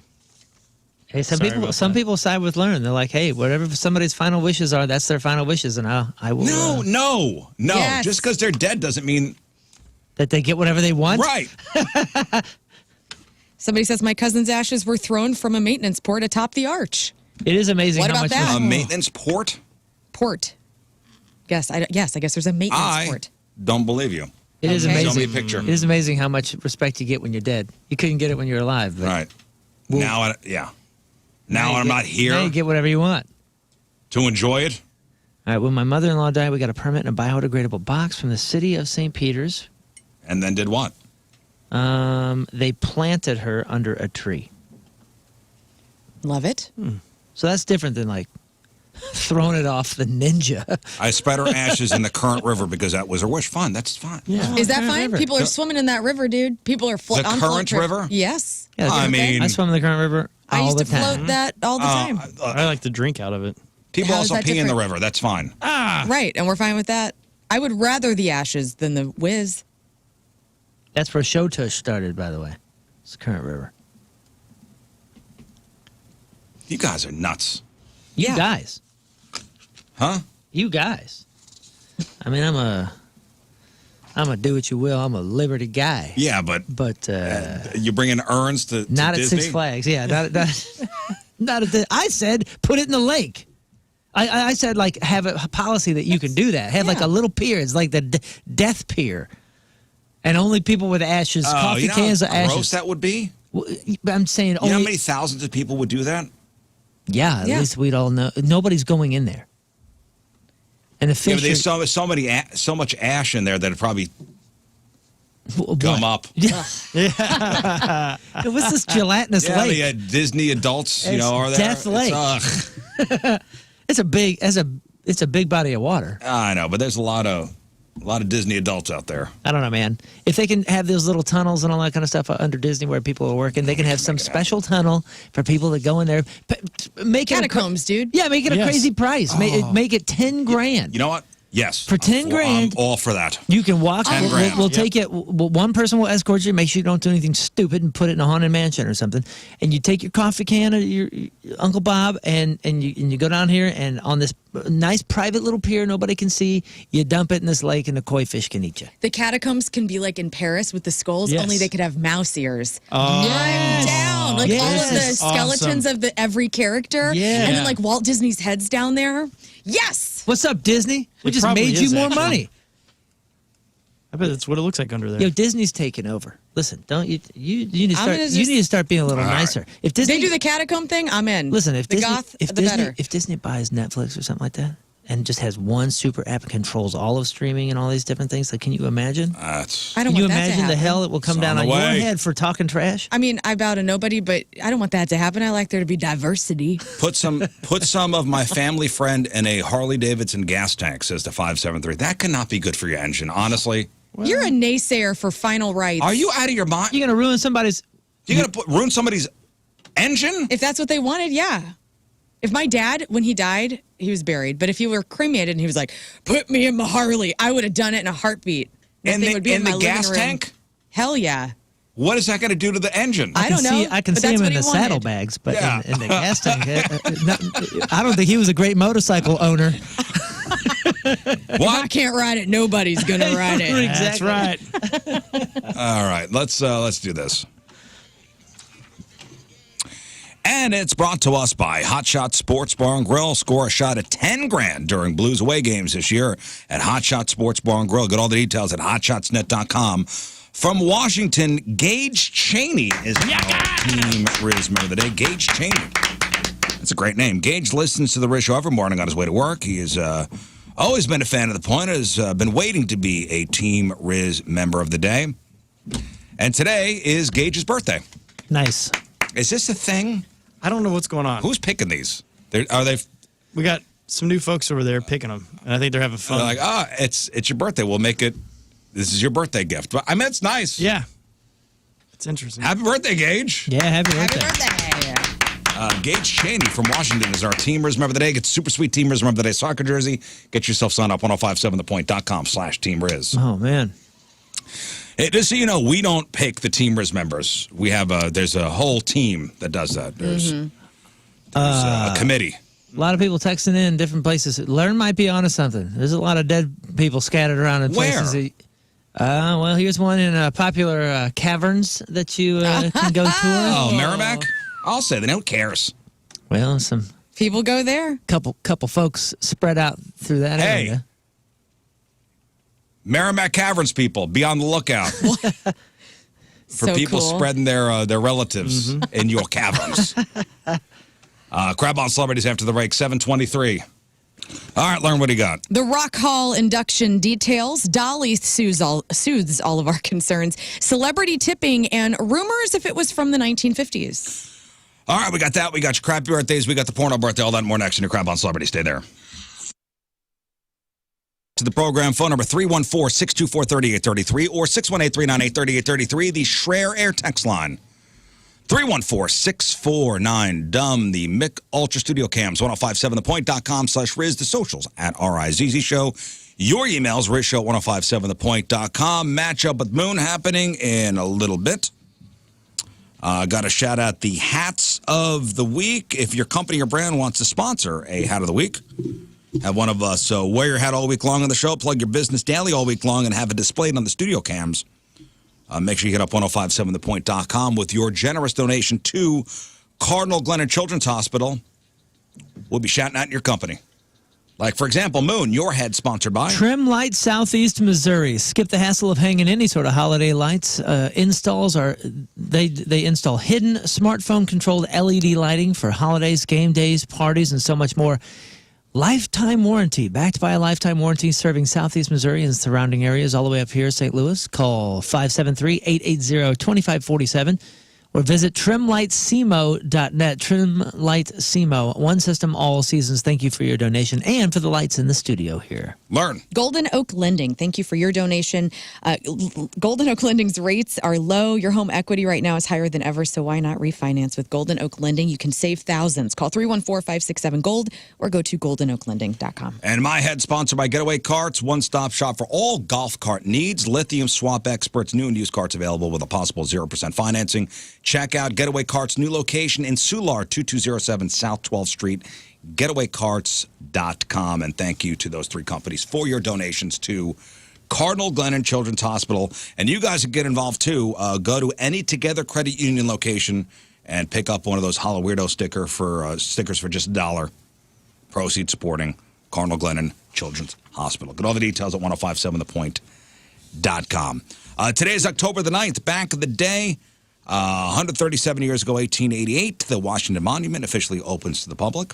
99 years ago, 1926, NBC, the National Broadcasting Corporation, forms. 52 years ago, 1973, Elvis and Priscilla Presley get divorced in Santa Monica, California after, how long were they married? Elvis and Priscilla. 8 years. A lot of people don't know they were divorced. I didn't know that. I didn't know that either. I mean, they got married when she was like 16, right? Like something really young? Yeah, they got married, or they were together when she was young. How long? Like 10 years? They were 6 years, only 6 years Really? together. Whoa, that's close. Priscilla was awarded nearly $1.5 million in cash, $4,200 a month alimony for 1 year, half the sale price of their $750,000 house, and 5% interest in two of Elvis's publishing companies, which I think that's where the money was. Wow. 39 years ago, 1986, Fox debuts as a TV network, and 29 years ago, 1996, in the opening game of the American League Championship Series, 12-year-old Jeffrey Mayer turned a probable flyout into a game-tying home run. This kid reached over the right field wall at Yankee Stadium, sweeping the ball into the stands with his baseball glove. His catch helped the Yankees win 5-4 in 11 innings. A hero. And that's what happened back in the day. All right, time to find out what's going on in the world of music and entertainment with your Crap on Celebrities. And we start with this. Yesterday, the Rock and Roll Hall of Fame announced its initial list of presenters and performers for this year's induction ceremony, taking place November 8th at Peacock Theater in L.A. And so can you tell me who is getting inducted into the Rock Hall this year off the top of your head? Okay, ready? Yep. Bad Company? Yeah. Soundgarden? Yeah. Outkast? Good, yes.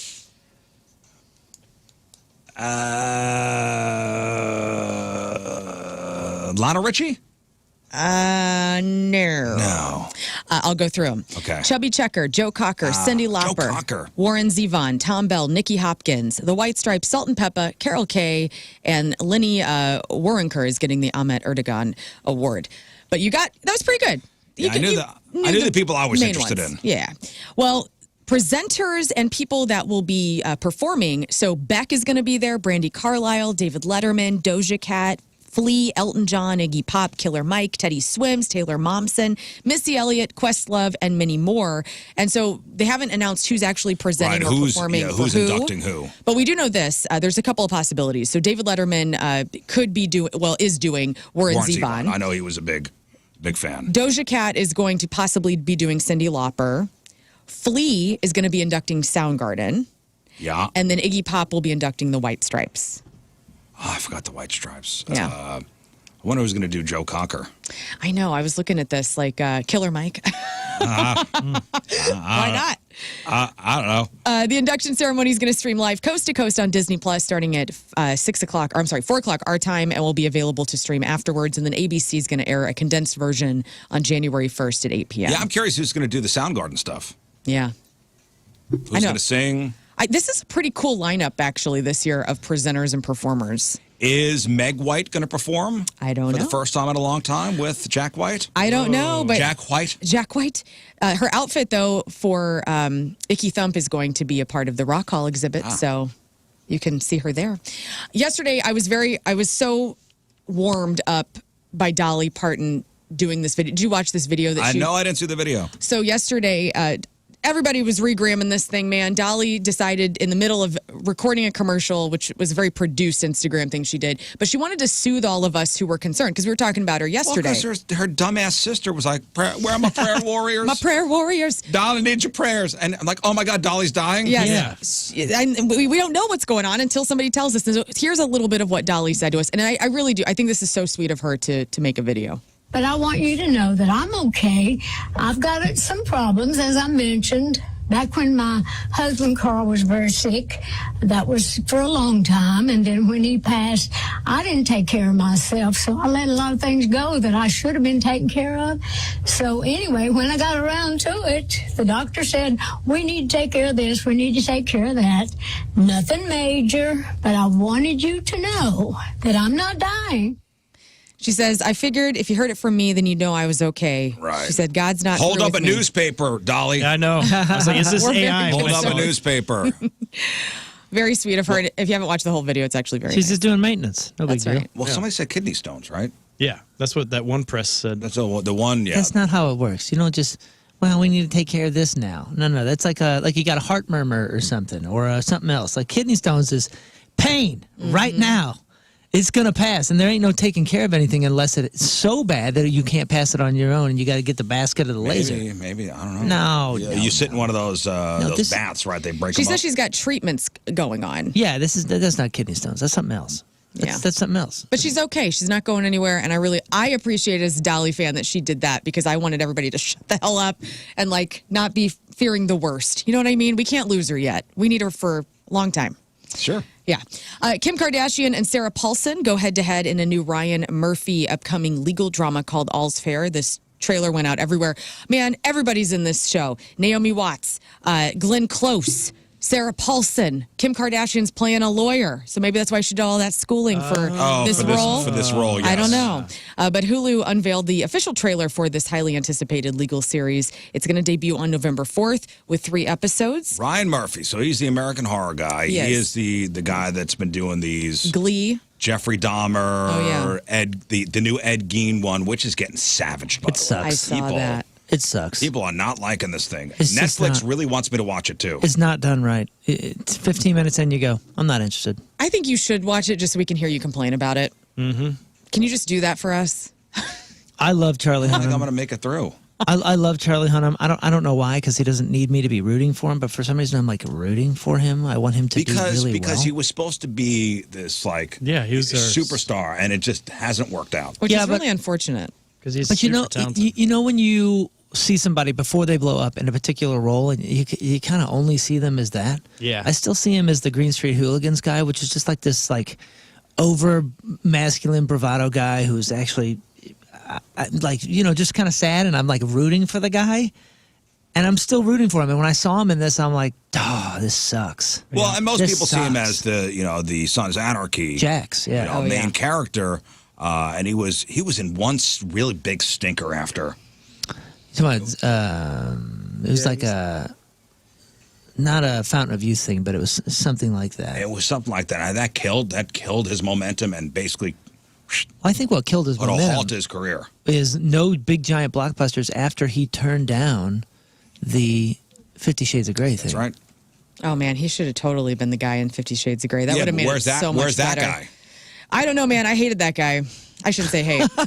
I didn't read the books, but I went to see the movie, and honestly, Dakota Johnson and whoever that guy is, I was like, these aren't the people I want. This is not sexy Well, that's to me. when one of the people said that was a terrible film too, right? It's a terrible film. Yeah, they're awful. He was smart but I for watched the this. sequels. Why? Because I don't know. I like to torture myself. Dude, the Ed because- Gein, it's called Monster, right, on Netflix. Got 20% on the tomato. It's not. It's just not done. It's not done well.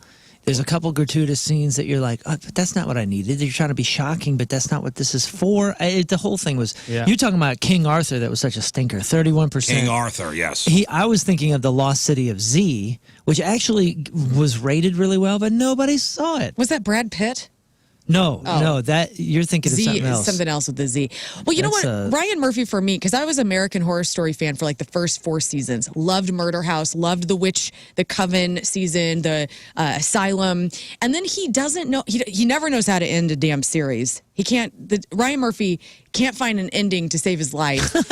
And then he continues on. Like this monster thing is going to be it's a feature. So they're going to do Lizzie Borden next. Right. And so it's going to be all these different serial killers or murderers or whatnot. Here's the best review that I've seen of the Ed Gein Okay. Netflix thing. In execution, the series is high on its own farts, which is fitting because the Ed Gein story has all the impact of a wet one. Nice. Okay. I like that. Yeah, zero impact. That was a reviewer, a top reviewer. That's a good Art one. analogies, not good. Yeah, when your show is compared to a wet fart, not good. This is something that'll be good, though, guys. We can look forward to this in 2026. Questlove, who his work on the SNL 50 retrospective. I still never saw that. Oh my I God, you know. got to see it. It's I so gotta. good. And he did Questlove is incredible. His next documentary coming up is going to be on Earth, Wind, and Fire. That will be on HBO in 2026. They're going to explore the band's That's a lot legacy. to cover. Oh, the band. The band. Okay. The cultural impact, all the body of work. Quest says that this is the definitive story of elements on how a band led by a genius from Chicago changed our way of thinking, our minds, and our hearts. So be on the lookout for that. Couple people checking in on the not just the Schreier texter, but on the instant feedback. Taylor Momsen is going to do the Soundgarden stuff. Ooh, that'll be nice. Because she for the did the Rock Chris Hall. Cornell tribute. So that's who's going to sing with Soundgarden for the Rock Hall stuff. St. Louis's own. Taylor Momsen. That's excellent. Guy Fieri is talking about the criminals who carried out a complex shipping scheme to steal $1 million worth of tequila that he Dude, co-owns this is- with Sammy Hagar. This is crazy, the story. This is. So, Guy was interviewed on 60 Minutes where he described the heist as a high-proof highway robbery.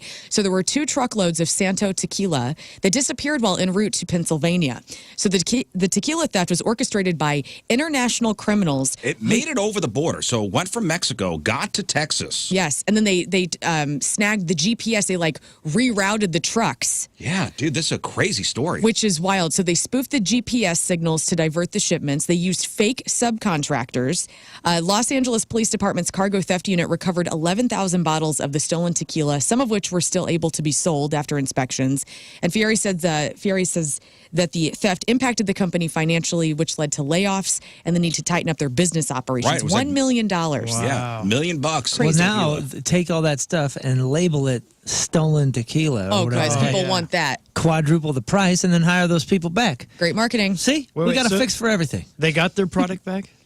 They Some did of get it. it. They did get it back, but they 11,000. had to have inspections. Oh.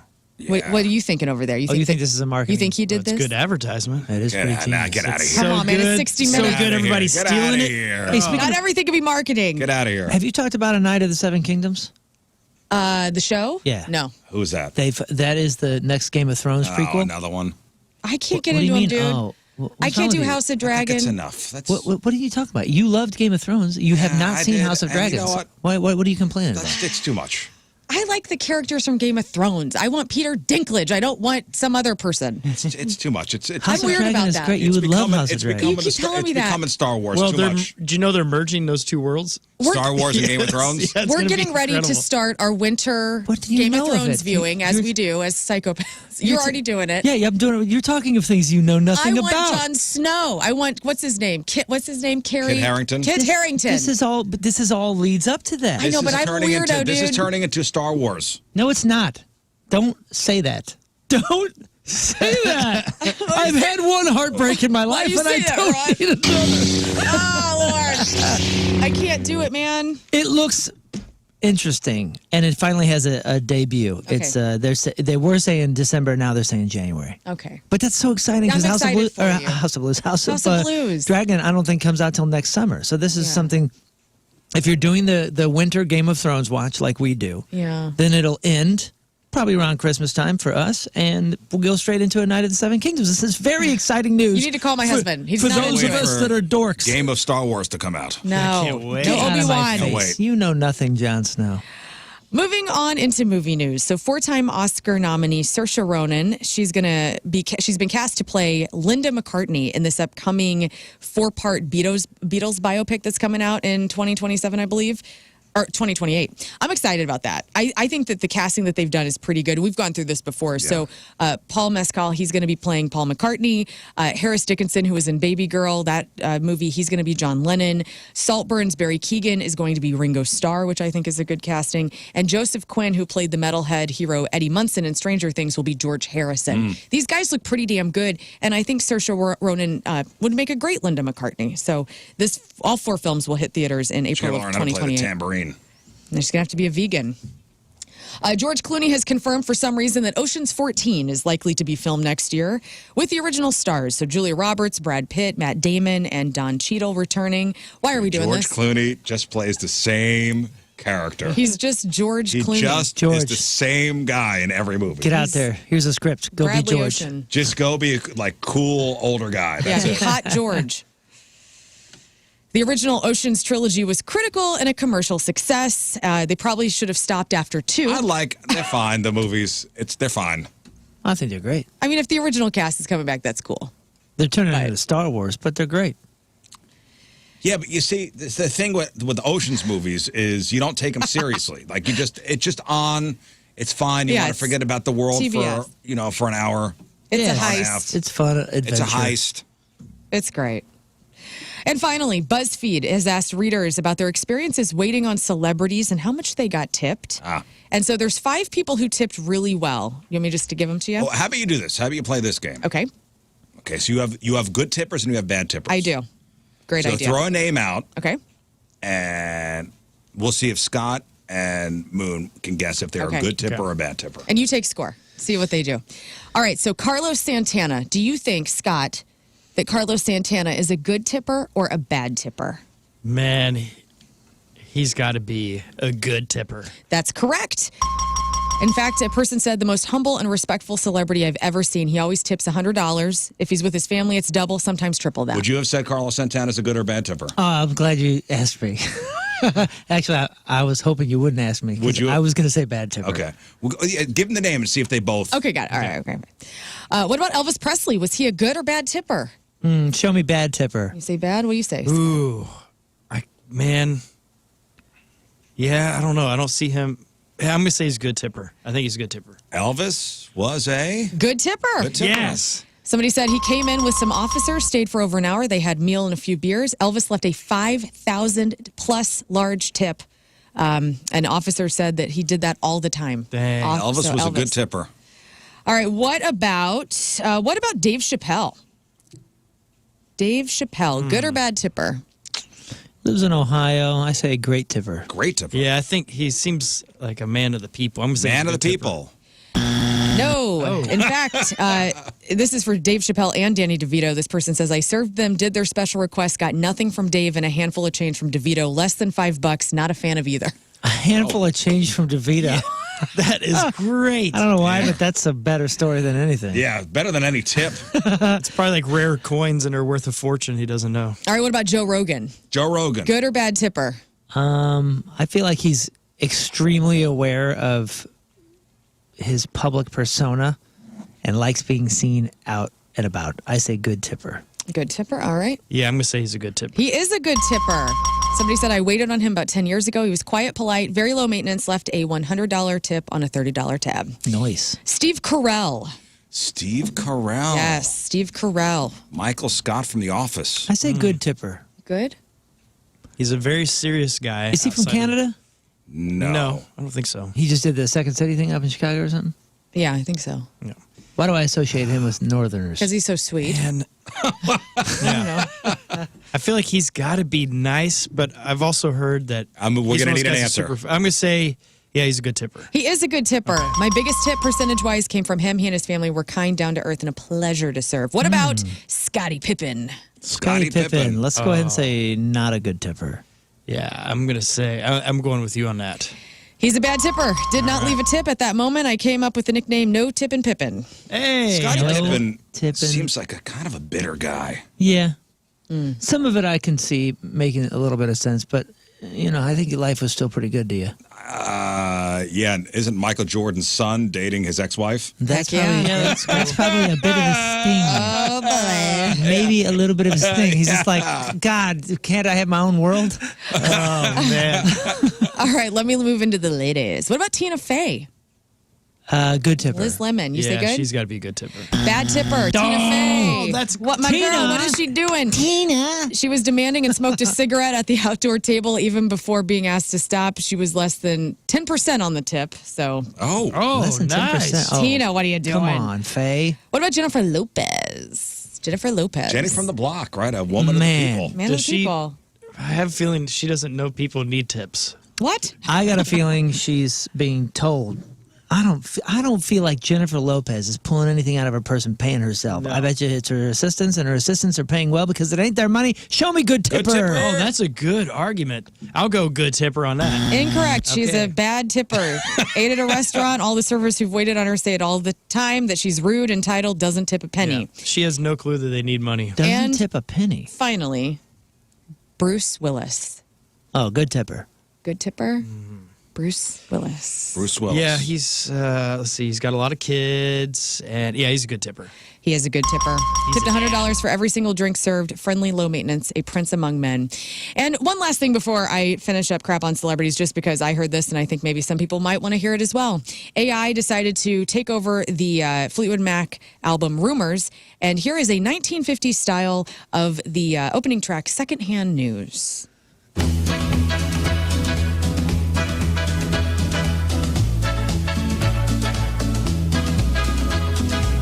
I know there's nothing to say.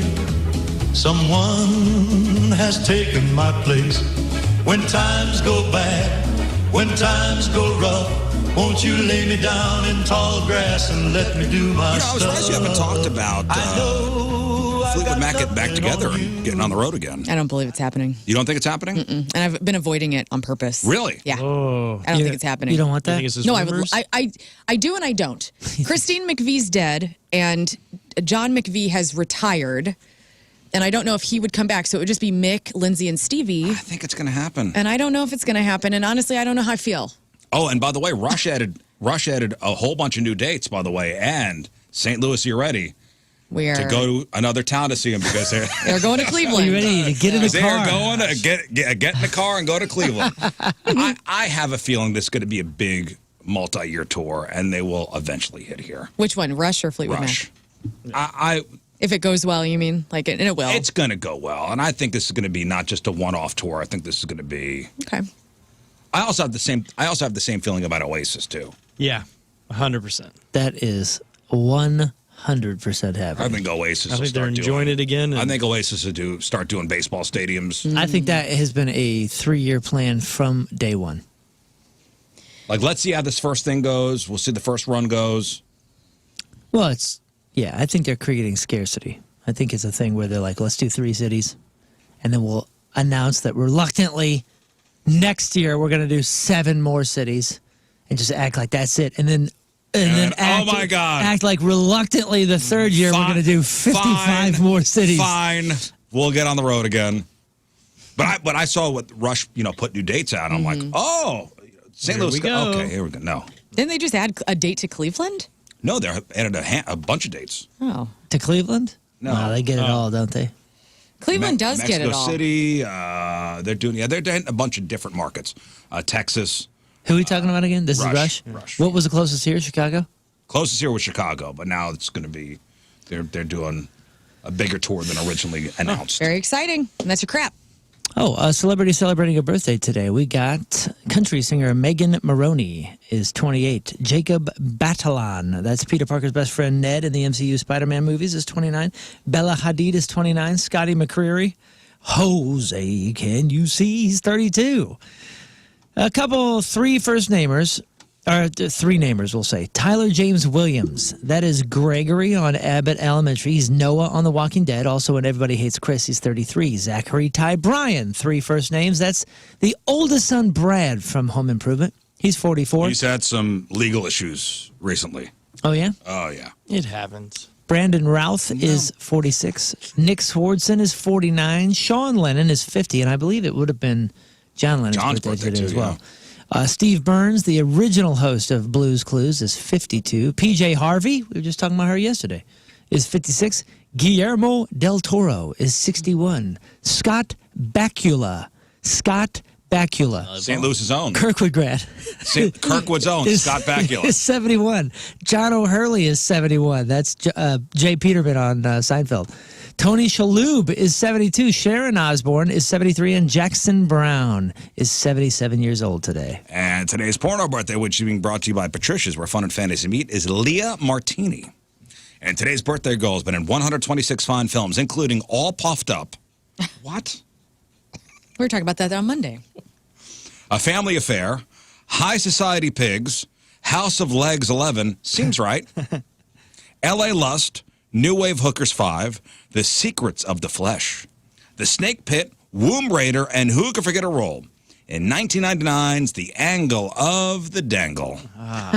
Leah Martini is 52 years old. That's your porno birthday. Those are your crappy birthdays, and that was your crap on celebrities. All right, we'll take a break. We'll come back, and we will give away some stuff. We're going to play Matchup with Moon. All right, we've got tickets for Halloween, Sunday night, October 26th, over the pageant. That's night number 3. We have tickets for the Ballpark Village Ride or Die Halloween Party coming up on October 25th, hosted by yours truly. Well, I'm really starting to panic about the costume situation. Yeah. You're not alone. Are you set? No. Like I said, Tim got that haircut the other day, and it ruined our costume. We've also got tickets to go see Aaron Lewis next Thursday over at the Factory. So we need Team Riz, we need Team Moon, 314-624-3833 or 618-398-3833. Scott, fill up all the lines. Get them all on there. Yeah, and bring out the olives. Bring out the olives too. We'll play next. All right, interesting thought experiment, and I think Moon brought this up. Would you take $10 million if it meant you would instantly become universally hated on the internet for a year? 10 million? I don't think that's enough, no. Are you kidding me? So $10 million universusly hated. Everywhere you go, people are going to be yelling at you and Even family functions. like protesting you. Whoa. The thing was universally hated on the internet. Yeah. Oh, not in real life. No. But the internet then bleeds into real life. Yeah. Think about all the quote-unquote Karens that get caught on camera. Think about the Philly Karen, the one that grabbed the ball, from the kid. Right. Yep. That is started out as universally internet hated and now real life hated. So $10 million. Yeah, I'd do it. Would you? Ooh, I mean, this is... Yeah, to be honest, I don't care about the internet. I don't care what people say or think about me. I think not only would it affect you, those in the real life know me well enough where everything would be intact, and I feel like the internet these days is such just a bag of glop that in a year when it goes away, when the 366th day happens, nobody's gonna care. And I got $10 million to invest. But think about the collateral damage. Your kids, your wife. The internet's forever, your friends. dude. But the thought experiment is 1 year. It's nothing. 1 year. 1 Yeah, it may be nothing to you, but you have teenagers at home. Yeah. Yeah, but you're talking about active No, hate. we're Like not people talking talking about about you that. for a year on the internet. And then after that, it's still on the internet. Maybe people aren't as fiery about it, but it's still there. The thought way I took the experiment- this is hypothetical. Yeah. The So way this that I is took that was 1 year. Also, 1 year, and then You're enduring it for a year. you're enduring it for 1 year. You guys are also like think about stuff you're attached to. You got bands. We have the Riz Show, so we have a responsibility.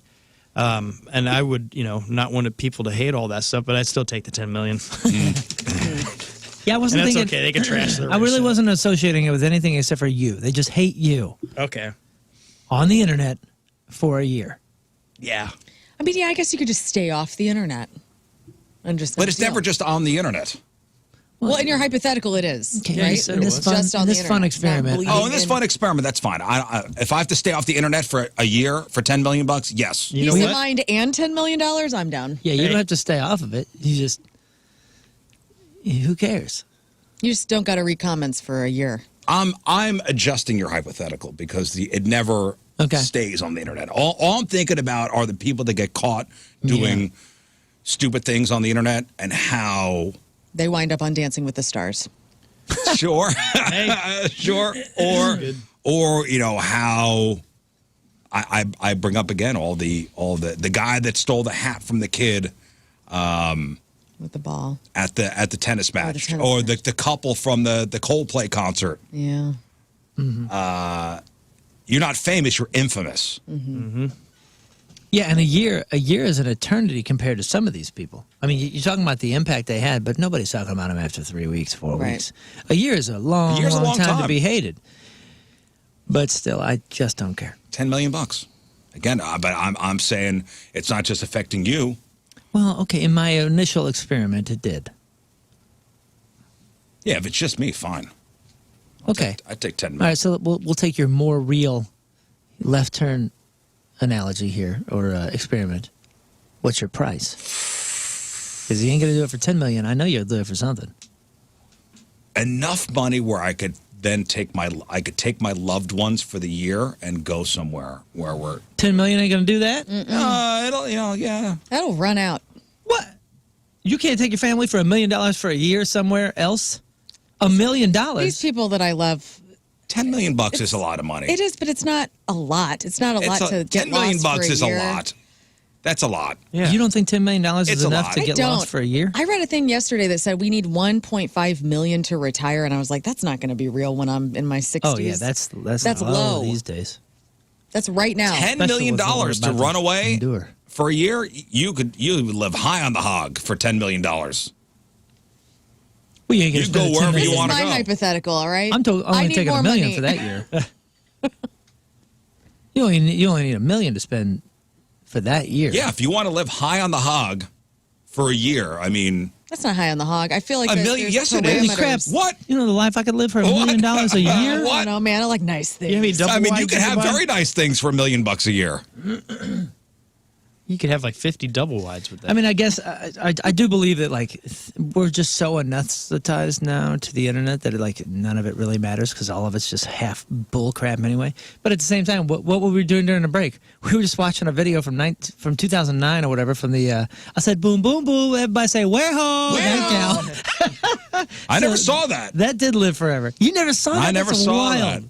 that. Pull up that video if nobody else knows what we're talking about. My son had a hockey game yesterday in between plays, the guy playing the music. That, boom, boom, boom, they say way-o. And I'm the only one that stood up and said, way-o. And okay, just me. Oh, man. It's not 2008 anymore. I know. I thought I was going to turn around and everybody did it. But nope, just me. I said boom boom boom. Everybody say whereho. Her name is Kathy May from Norway. Boom, boom, boom. Now let me hear you say, way-ho. I say boom, boom, boom. Now everybody say, way-ho. I say boom, boom, boom. Now let me hear you say, way-ho. I say boom, boom, boom. Now everybody say, way-ho. You ever see this? No. Boom, boom, boom. Now let me hear you say, way-ho. I say boom, boom, boom. Now everybody say, way-ho. I say boom, boom, boom. Now let me hear you say, way-ho. Way-ho. I say boom, boom, boom. Now everybody say, way-ho. Way-ho. I like it. All right, that's 2011. 6.5 million views on that video, at least. I don't know if that's the original, but Yeah, I don't think that was the original. That was some viral stuff, man. I don't know how you missed it. I was off the internet for a year. yeah, that's when I was universally hated on the internet in 2011. All right, time for Matchup with Moon, contest sponsored by. CarStar, your auto body repair expert. Hail damage, see them at carstar.com. All right, Team Moon, Team Riz. Scott will ask 5 questions. We'll see who gets the most questions right. Our respective teammates on the phone will get their choice of prizes. Ludo tickets, Ride or Die Halloween Party tickets, or Aaron Lewis tickets. So Moon has decided to go into isolation first, and I will receive the questions first. Let's get our teammates. We'll go to Marty and Arnold. Good morning, Marty. Morning, everybody. How's it going? So far, so good. Team Riz or Team Moon? How you feeling today, Riz? I got kind of a headache. Oh, no. Oh. I'll go Moon. All right, hang on. Cody, hello. Well, Hey, Moon or Riz? Sorry, Moon. I'm going with you. It's no big deal. Okay. All the pressure. That's fine. Ariel, hello. Hello. Team Riz, Team Moon. Team Moon. Okay, so we have 3 Team Moons and no Team Rizes. And that's fine. You have a headache. Yeah, you just said not to a go little with back you. of the. It's like it's kind Migraine? of there. No, it's not a migraine. Need a Is it going to massage? rain today? No. Oh, well, can't blame it on the rain. All right, Moon is on isolation. Scott, are you Yes, ready? sir. I'm ready. For Matchup with Moon, round 1. Okay. Let's go. After tossing out Pluto, what is the smallest planet in our solar system? Mars. What was the No, Mercury. Sorry, Mercury. What was the first successful English colony in America? Jamestown. What was the main instrument Miles Davis famously played? Miles Davis was he was the sousaphone. No, Mark it down. no, Miles Davis was trumpet. Who painted The Scream? Edvard Munch. And I need this pronounced correctly. What is the name of the fictional town in Stranger Things? Hawkins. And the tiebreaker. What year was Pluto discovered? 1923. You're a jerk with that Hawkins question, by the way. Yeah, you are. Because I actually, the last time we had that question, I didn't know it. And then I remember telling myself, like, recently, like, oh, remember that. It's going going to come up. It's going to come and it up just again. came up and I couldn't remember it. I almost panicked, though. You did. I went, You did "Ugh." All right, Moon. Ready? Yo, this Tron movie is getting savaged. I'm reading reviews. Don't. But the scoring will be so good because it's Atticus Yeah, it's Ross Trent and Reznor, Nine right? Inch Nails.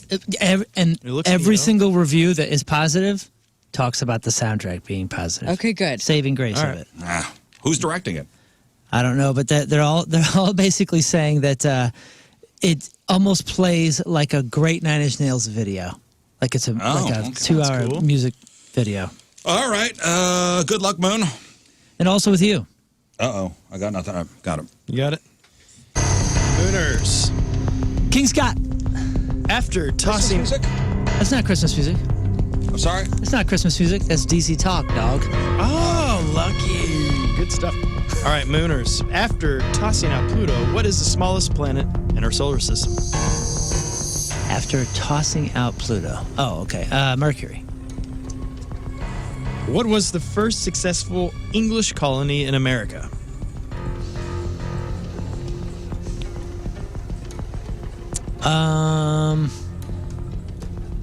Well, I know like the settlement was Jamestown, but what was the colony? Was it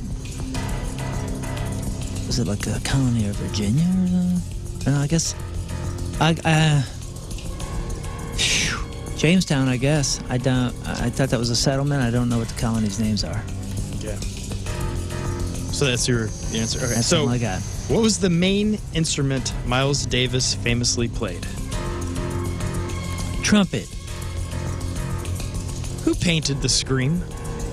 The Scream. Van Gogh. And now I need this pronounced correctly.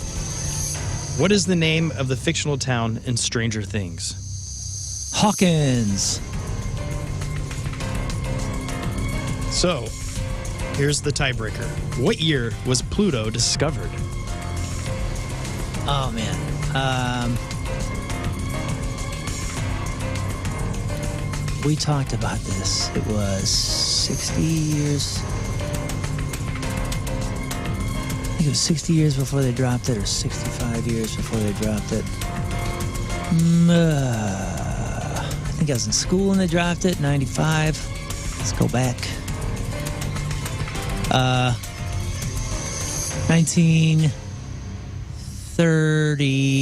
1930. 1930. Okay. All right, we're good. He just fell asleep, I think. I can see how you could mistake that for Christmas music now that I'm thinking about it. Yeah. There's like a tambourine part in it. Yeah, the whole Santa Claus thing. Oh, it's like the saddest song of all time. What song was it? What Have We Become? DC yes. Talk? Yeah, No, I never yeah. heard that before. I'm Oh, not dude, that familiar with record that. rips. I'm not familiar with that. Didn't the lead singer get in trouble? Deep trouble. Well, yeah, that's What the was sad it? part. I don't remember. I don't think there's any criminal charges in it, but it was like something with hitting on dudes on tour or something. Yeah. Yikes. Yeah. All right, let's. How do you think you did, pal? I think I did good. I think I did well. All right, well, let's get the answers. I mean, except for I feel like 2 or 3 of the answers were Educated guesses. educated guesses, but trick questions. Like, Okay. like is a bugle a trumpet? I was going to say bugle, but I was like, oh, if I said trumpet, does that mean that covers? It's a chip. Let's get the answers. All right. Matchup with Moon, round one. He's looking at me after saying that. Everybody's playing with Moon, our 3 callers, so all the pressure on Moon. I hope nobody gets tickets. 3 callers. Okay. Oh, You're we only having a had 2 normal callers. No, Thursday. 3. Oh, I missed one. I put the Yeah, it's headphones Marty, on. Cody, and Ariel. Oh, all 3. sweet. Under the sea. Are Great. on Team Moon. So let's go. All right. After tossing out Pluto, what is the smallest planet in our solar system? You both said Mercury. You're both correct. Yeah. Good job, boys. Totally. Man, I said Gotta Mars be first, and I went, Mercury. what am I? Oh, no. Oh, Idiot. Yep. Yeah. It's Mercury. It was sad Nice when you work. said that. bummer. What was the first successful English colony in America? You both said Jamestown. And you're both correct. Oh my gosh. Who did We you? call it Jimmytown. Where I'm from. What was the main instrument Miles Davis famously played? You both said trumpet. It's the Just kidding. It's the trumpet. Oh, 3-3. All right. what a turd. What a turd indeed. Who painted The Scream? Riz said Edvard Munch. Oh, And Moon said Van Gogh. And the correct answer is Edvard Munch. I've never heard that name in my life. I don't know. You know the painting, though. Yeah. I know the painting. I assumed I knew the painting because I knew the name. Yeah, I never heard that name. Well, let me tell you, it comes down to sorry. this. It comes down to this. So, What was the question? well, we'll get to it in a second. I'm sorry, you 3. I if- didn't know Munch. If I get it correct and Moon gets it wrong, nobody gets tickets. If we both have the same answer, regardless of right or wrong, nobody gets tickets. Shoot, I'm If sorry. Moon gets this correct and I get it wrong, we go to the tiebreaker. So here we go. Should I do it after the break or just do No, it now? come on. I need this pronounced correctly. I know the answer. What is the name of the fictional town in Stranger Things? We Yes. Both said Yes. Hawkins. Correct. And you're both correct. Yes. Good job. I can't believe you guys pronounce it correctly. Oh, you all lose. Oh, my. I'm so sorry. And I I believe felt great about that too. You set I them went 5 for 5. Well, let's see what you did with the tiebreaker. up. Yeah, let's see how this goes. You So let's. the tiebreaker. What year was Pluto discovered? Riz said 1923. I know that I'm close. Moon said 1930. And the correct answer Because we is talked about this one before too. yeah. The correct answer is 1930. Oh, you got What'd I say? on the nose. You said 1930. Yeah. Very good. All right. Good job. Feels brains. good. Sharp We talked about that a couple months ago. Remember? And we were like, I don't oh, know why 1923 stuck in my head. I think our guesses were very poor last time, and we did the math, and it was like it was only a planet. It only got to be a planet for like less than 7 decades or something. Yeah, sad. Poor guy. Yeah. Just out there all cold by himself. I know. And now he's on a planet. It's Now like, it's not even a what? planet. He must have taken $10 million. And God dang! I'm sorry, 3 callers. Yeah, Marty, Cody, and Ariel. You chose poorly. You chose wisely. I just didn't know. What was his name? Edvard Munch. Edvard. What else did he do? That's it, I think. Doesn't matter. That was like his big thing. Well, it matters to me. I mean, that's his most famous thing. I'm just trying to reverse engineer. See. Why is it that I don't know that guy's name? I don't know. Carpenter's Jerry, hello. Hello, how's it going? Good. That's fine. Team Riz, Team Moon. I'm losing to a man with a headache. Let's keep the win streak going and go with you, Riz. All right. Win streak. I'm not sure if you know the math for the year, We'll but see. Derek, we don't talk about the past. Hey, Hello, Derek. Team Riz, Team Moon. I'll go Mooners. yeah, dude. All right, and let's go to Jay. Jay, Team Riz or Team Moon? Find a happier song. Go Team Riz. Team Riz, okay. Ooh. Hang on. Hey, you're up first. Oh yeah. So we have 2. He's still in isolation. We have 2 Team Rizes and 1 Team Moon. Yep. Okay. So Great. you're playing for Derek. All right, Derek. All right. I shall avenge me. Here we go. And hit it. Mooners. King Scott. What is the name of the high-end watch brand with a crown as its logo? The crown. Is that Rolex? Or is it Seiko? We'll just say Rolex. Casio. Rolex. What word completes the following Santana lyric? The word is also the title of the song. You got the kind of loving that can be so blank. Yeah? Smooth. During the Cold War, the U.S. government built a bunker to house Congress under what golf resort? A, the Breakers, B, the Greenbrier, C, Pinehurst, or D, the Broadmoor? Say the question again, please. During the Cold War, the U.S. government built a bunker to house Congress under what golf resort?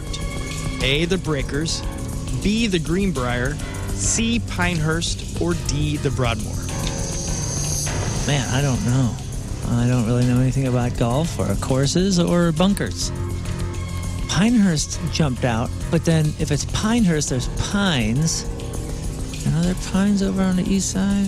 Yeah, I guess there are. Yeah, I'll say Pinehurst. At the time of Titanic's sinking, who was its captain? Get out of my face. What? Nobody knows this guy's name. Oh, man, I might. It's a popular movie. You deep You? down into my... They don't mention the captain in They that do. movie. The captain does. He talks to Rose. Screw the captain. And he's like, I'm sorry, I didn't build you a better... really? I'm sorry, I didn't build you a better boat, McQueen, or whatever he says. Oh, now the captain's the builder as well? Wow, this is a stupid He question. goes down with the boat, dude. Screw that Spoiler guy. alert.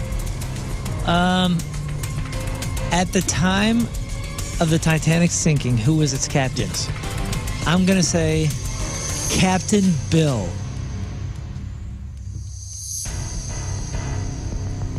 If his name's William, I got a half a point.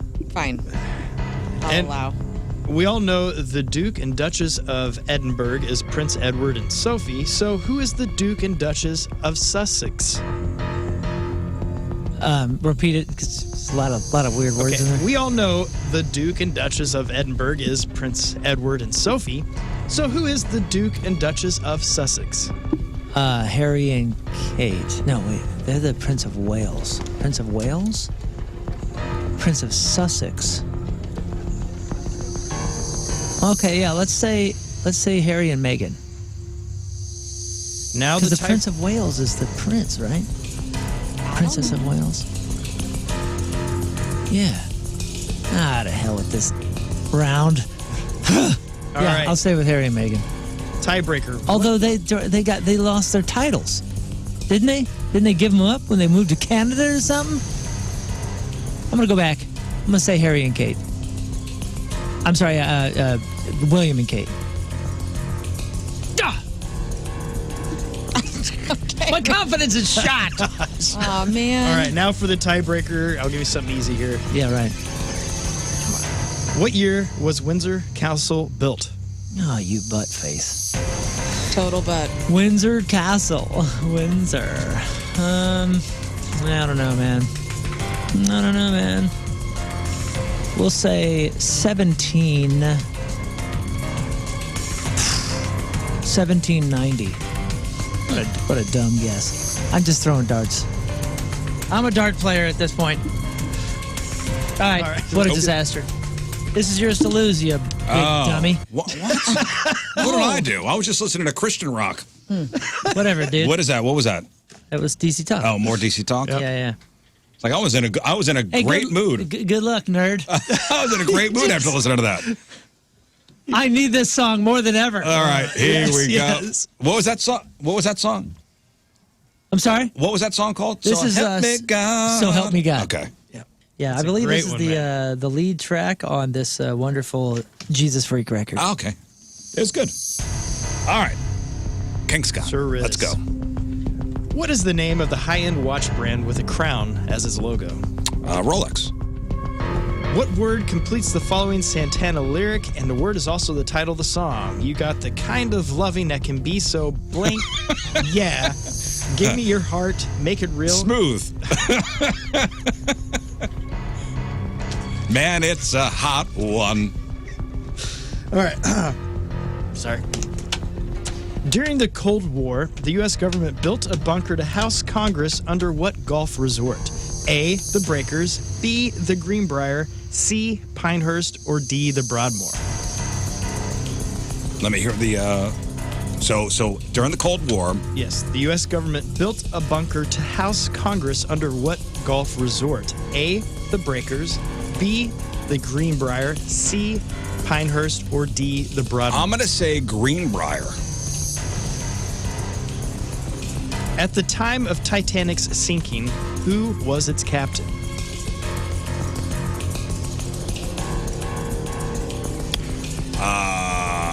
Last name, it's Captain Planet.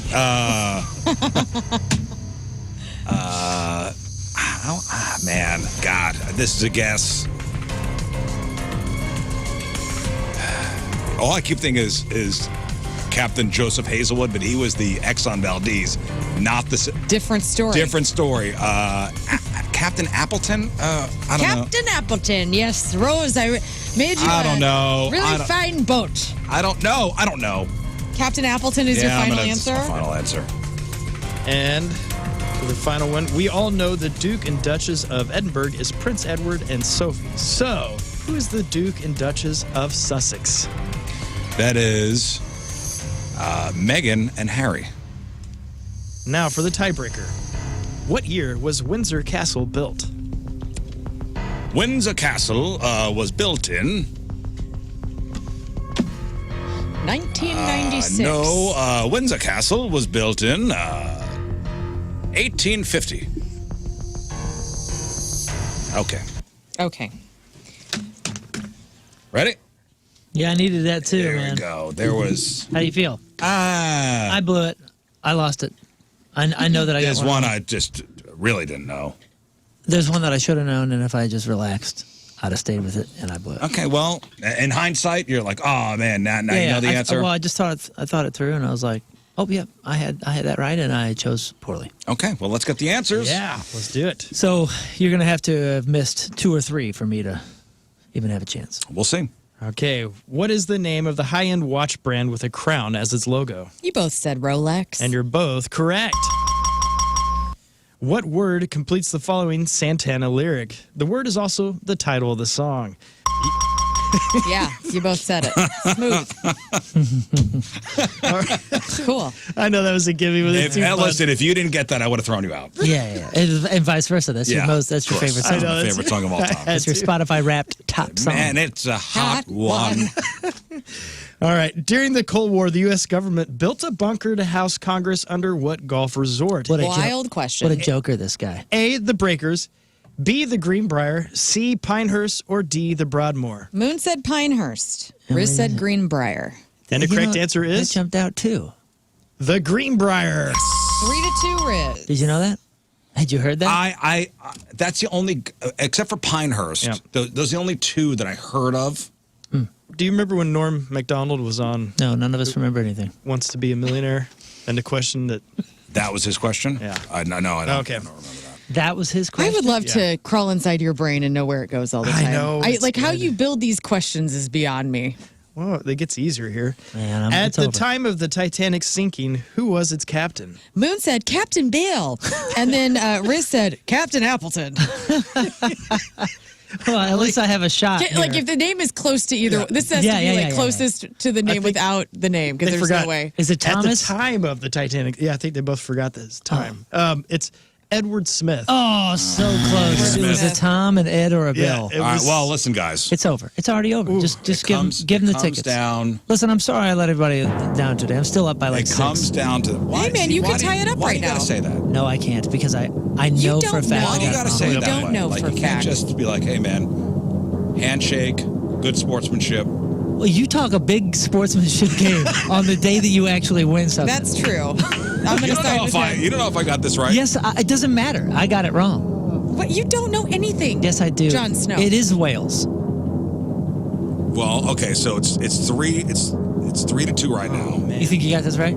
If I get this right, you get it wrong, I win. If you get it right and I get it wrong, we tie.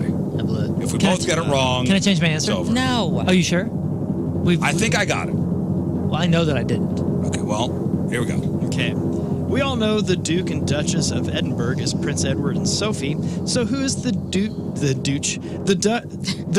and Duchess of Sussex? Moon said William and Kate. Riz said Meg and Harry. Yeah, it's Megan. And the correct answer is Meg and Harry. Yeah! You had that, Moon. I know I had it, but you know what? I convinced myself that they forfeited their titles. Nope, it's still their website and everything. Remember when they left the family and they got all and the Queen got all pissy and Yeah, I think it's they don't do any royal duties, but I think they still get their titles? Still titles, Yeah. If they have lost their titles, do you also get it wrong? Would you still win the round, by the way? I'm just asking. If that was a trick question. Did they lose their titles is what I'm asking. No, they still retain their title. Really? Yeah. Wow, so they got to get in trouble Yeah. and not Because lose their website anything? is that. I also think she uses like the stationery that says like Duchess of Duchess Sussex. of Sussex, Yeah. and people are like this bitch. Yeah. I'm starting to admire her.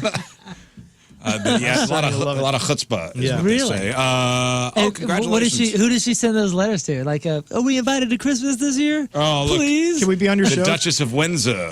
I'm sorry, the Duchess of Sussex, and the tiebreaker. Yes, the tiebreaker. What year was Windsor Castle built? Moon said 1790, and then Riz said 1850. I have no idea. I mean, I have to do the math here because right in the middle of that would be 1070. Oh, Wow. way off. What was your guess? 1850. Oh, I was closer. You were thinking in American I terms. think of the last this. update was 1850. Well, Jerry and Jay, man. congratulations.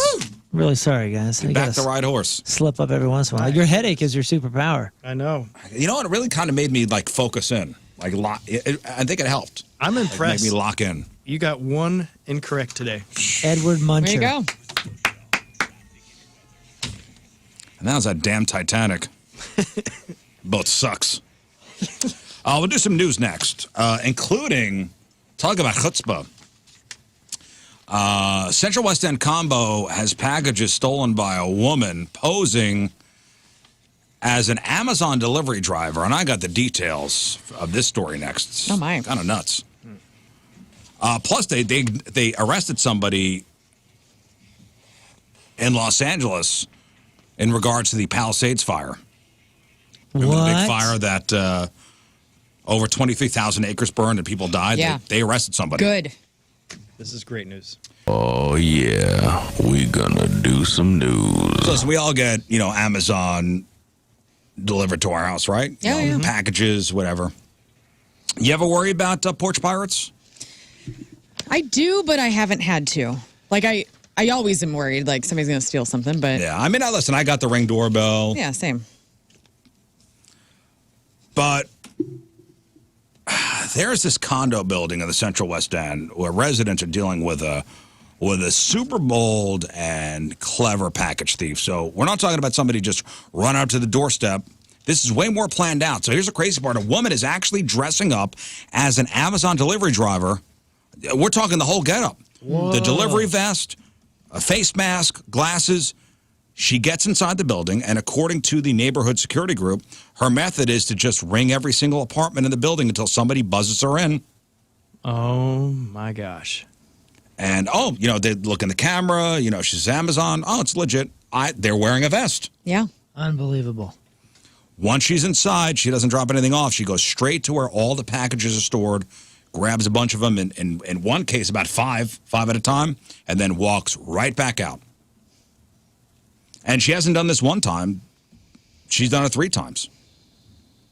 The security group says this is the 3rd time this same woman has hit this specific building. The most recent incident, 5 a.m. on a Sunday morning. She rang a bell. Happy Halloween. Well, as you can imagine, people who live there are pretty freaked out. One resident says it's worrisome because you typically, trust delivery services, and now you don't know who's actually coming into the building. I know Amazon obviously is a private company, blah, blah, blah, blah, blah, blah. But if you're impersonating a postal worker, say, it's a federal crime, is it not? Yeah. Oh, yeah. If you impersonate. I wonder what the person, what can they do to stiffen the penalties for something like this as a deterrent to make it something very official? I would hope that if the amount you're stealing is over a certain amount of money, it's a felony. So I'm hoping jail time. Okay. Yeah, they'll ship you to jail. I guess you don't need an additional deterrent. It's just theft. I mean, it's theft. Amazon even commented saying, unfortunately, there are bad actors who use, look-alike apparel to steal from people and that you should always report these thefts to the police and to Amazon customer service. You always just feel like the impersonation thing is like a double, well, it is a double crime, but it's a double moral crime. But obviously, if you're impersonating an officer, if you're impersonating a federal employee of some sort, that's a big deal. Yeah. Well, you got to be you got to be safe about it. Track your packages, sign up for delivery alerts so you know the second something arrives. Pick them up fast. Don't let packages sit around for a long time. If you have an Amazon locker or something similar nearby, that's a super secure option. Give instructions. You can often tell the driver to hide the package behind a plant or a piece of furniture. And, of course, install a camera. Mm-hmm. So just be extra vigilant, guys. Yeah. Because people are really getting creative with their schemes these days. Did you say vigilant? Does that mean like you're a did I say vigilant? Vigilant. Yeah. I'm sorry. Be an extra vigilant. Vigilant, guys. Vigilant. Vigilant is when you live in a village. And you Be like extra it. vigilant. Yes. I just made up a word. Vigilant. I like it. An arrest has been made in relation to the Palisades fire that devastated parts of L.A. at the start of the year. Now, I did not know that they had fully determined that this was arson. Did we know that? Did we know That's that? what everyone in the area was saying that it was, but then other folks were like, no, it's a wildfire. It's too warm on Earth. Yeah, they got a guy. His name is Jonathan Rinderknecht. Jonathan Rinderknecht.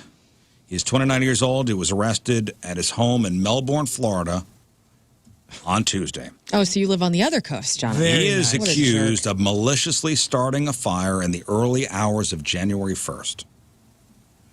Now, though they initially thought the fire was put out, it continued to burn until winds ignited it and turned it into the Palisades fire. A dozen people died at least. 23,000 acres were burned. Thousands of homes and other structures were destroyed. So it wasn't arson. It was a campfire or something? Well, here's what they're saying, and there's more coming out about this. So the flames, along with the Eaton fire in another part of L.A. County, erupted January 7th, burned for weeks. Jonathan was working as an Uber driver on New Year's Eve. He dropped off a passenger in the Palisades neighborhood. 2 customers he drove that night told investigators this guy seemed like agitated and really angry. He allegedly used an open flame to ignite the blaze after just having dropped off passengers. What the heck does that mean? Why are you? Yeah. What do you mean? Well, my thought is is this like part of because there's a lot of conspiracies with all that stuff of them burning down homes so they could put stuff in there. Do you think he works for another group? I don't know. All I'm seeing is what the story is. So witness statements, a ChatGPT profile, video surveillance, cell phone data, analysis of fire dynamics and patterns at the scene were part of this investigation. Yeah, because the other fires, I mean, those were all reported. People saw folks starting them. And, I mean, all that was all malicious stuff and it was around town. They just do it randomly in places. Terrible. In the criminal complaint, prosecutor said this guy typed a question into his ChatGPT app. Are you at fault if a fire is lit because of your cigarettes? ? So he's trying to set himself up where it's like, oh, it was a mistake. The response was yes, followed by an explanation, prosecutor said. So, and you can look more into this, but I'm telling you, they got somebody in custody, been arrested, and is facing charges for the fire. I can't imagine the bill you get for that.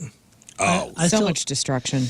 I still know a few people that had their homes gone and they're not back. Like I hate they're that. No, I mean, it's trying to get think of the construction companies. You can only do so much at a time. And then plus the price, I don't know. It's just. A couple of them are living with friends. Another one is one of them extended stay things. Still, huh? Oh yeah, they haven't even started. No. Most of that. Well, I know there's a lot of red tape to get things rebuilt. And Tons. Like who knows what to do over there? Because the way they do permits out in a lot California, of environmental things where they need to. Parameters. Yeah. Yeah, there was a church that I used to go to over there on occasion. Gone. Like the whole street is gone. Well, I know. Listen, I know how long it took. People are still getting their roofs repaired in my neighborhood from the. Me too. From the bad storm back in March. I can imagine, or I cannot imagine, what the insurance nightmare is. Yeah. With all that stuff. I just got bricks replaced this week from the tornado. March. Yeah. Or whatever that was, a windstorm. Yeah. Man. So it's just a heartbreaking deal. There's some serious legal trouble brewing for a hugely popular online game, Roblox. And I don't know if any of your kids play Roblox. My nephew did. My nieces do. I know my kids did. Kentucky's Attorney General has filed a lawsuit against the company, and he's not mincing words here. He calls Roblox a playground for predators. Now, here's the deal. The lawsuit filed by the Attorney General in Kentucky, he claims that Roblox isn't doing nearly enough to protect the millions of kids who use the site. Now, he's demanding that the company implement much stronger safety measures, like effective age verification, better content filters, and improved ways to notify parents about what's going on. Now, to make the point, a Kentucky mom of three, her name is Courtney, she spoke alongside the Attorney General. She said that she originally thought Roblox was a safe choice for her kids, describing her initial view of it as a fenced-in backyard for kids gaming. I'll be honest with you, I did not know there was a chat feature. And that's my ignorance. Mm-hmm. Like, that's on me for not even checking. I thought it was just a thing you go around, I thought it was kind of like Minecraft. Where That's what I thought it you was. can talk to other people, but I didn't know it was like a whole. Because Minecraft, you can do that in other worlds, but sometimes you don't even have to worry about talking to them. You just. But she says she came to realize it was more of like the Wild West of the internet, targeted at kids. And she explained that the platform gives parents a false illusion of safety and is nearly impossible to police as a parent. Golly. And the lawsuit alleges that underneath the game's cartoonish, innocent veneer is something sinister. It claims kids are being exposed to violent or sexual content and are being contacted by strangers on a third-party chat app that seems like they're part of the game. Wow. And this isn't just a one-off issue in Kentucky. The article points out Louisiana also used Roblox back in August. Sued Roblox back in August. Another lawsuit was filed in Iowa after a 13-year-old girl was allegedly introduced to a predator, which led to her being kidnapped and trafficked. Oh, my goodness.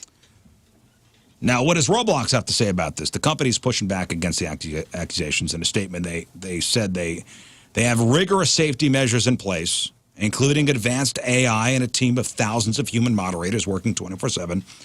They also mentioned they constantly are adding new safeguards, including facial age estimation. And they have strict default settings for users under 13 to block direct messaging and filter out inappropriate chats and the sharing of personal info. So what's the goal of this lawsuit? Wow. The AG in Kentucky says it's not to shut Roblox down. It's for Roblox to be safe. And the lawsuit is asking a judge to force the company to comply with Kentucky's consumer protection laws, which could include fines for violations. And for its part, Roblox says it would welcome a discussion with the AG to make sure they understand everything the company is doing to keep the platform safe. All right. Yikes. Yep. And finally, in your news, this story sounds like straight out of a Hollywood movie, and maybe it will be. Authorities have arrested a teenager who they say was the mastermind behind a massive cybersecurity attack on Las Vegas casinos that cost them over $100 million. Now, we're talking about huge names like Caesars and MGM Resorts getting hit. And the hacker didn't just steal money. They caused total chaos with the casino's internal operations, canceling guest reservations, shutting down slot machines, even disabling hotel key cards. Oh, man. So how did this kid pull off such a massive attack? And you're not going to believe how simple it was. According to the cops, the teenager's method was shockingly simple. For the MGM Resorts hack, for example, he just found an employee's name on LinkedIn. Then he called the company's IT help desk, pretended to be that employee, asked for the password reset. Whole thing took 10 minutes. Wow. Whoa. So they really did help. After that, he had access to the systems for multiple major casinos. MGM Grand, the Bellagio, the Luxor, Cosmopolitan.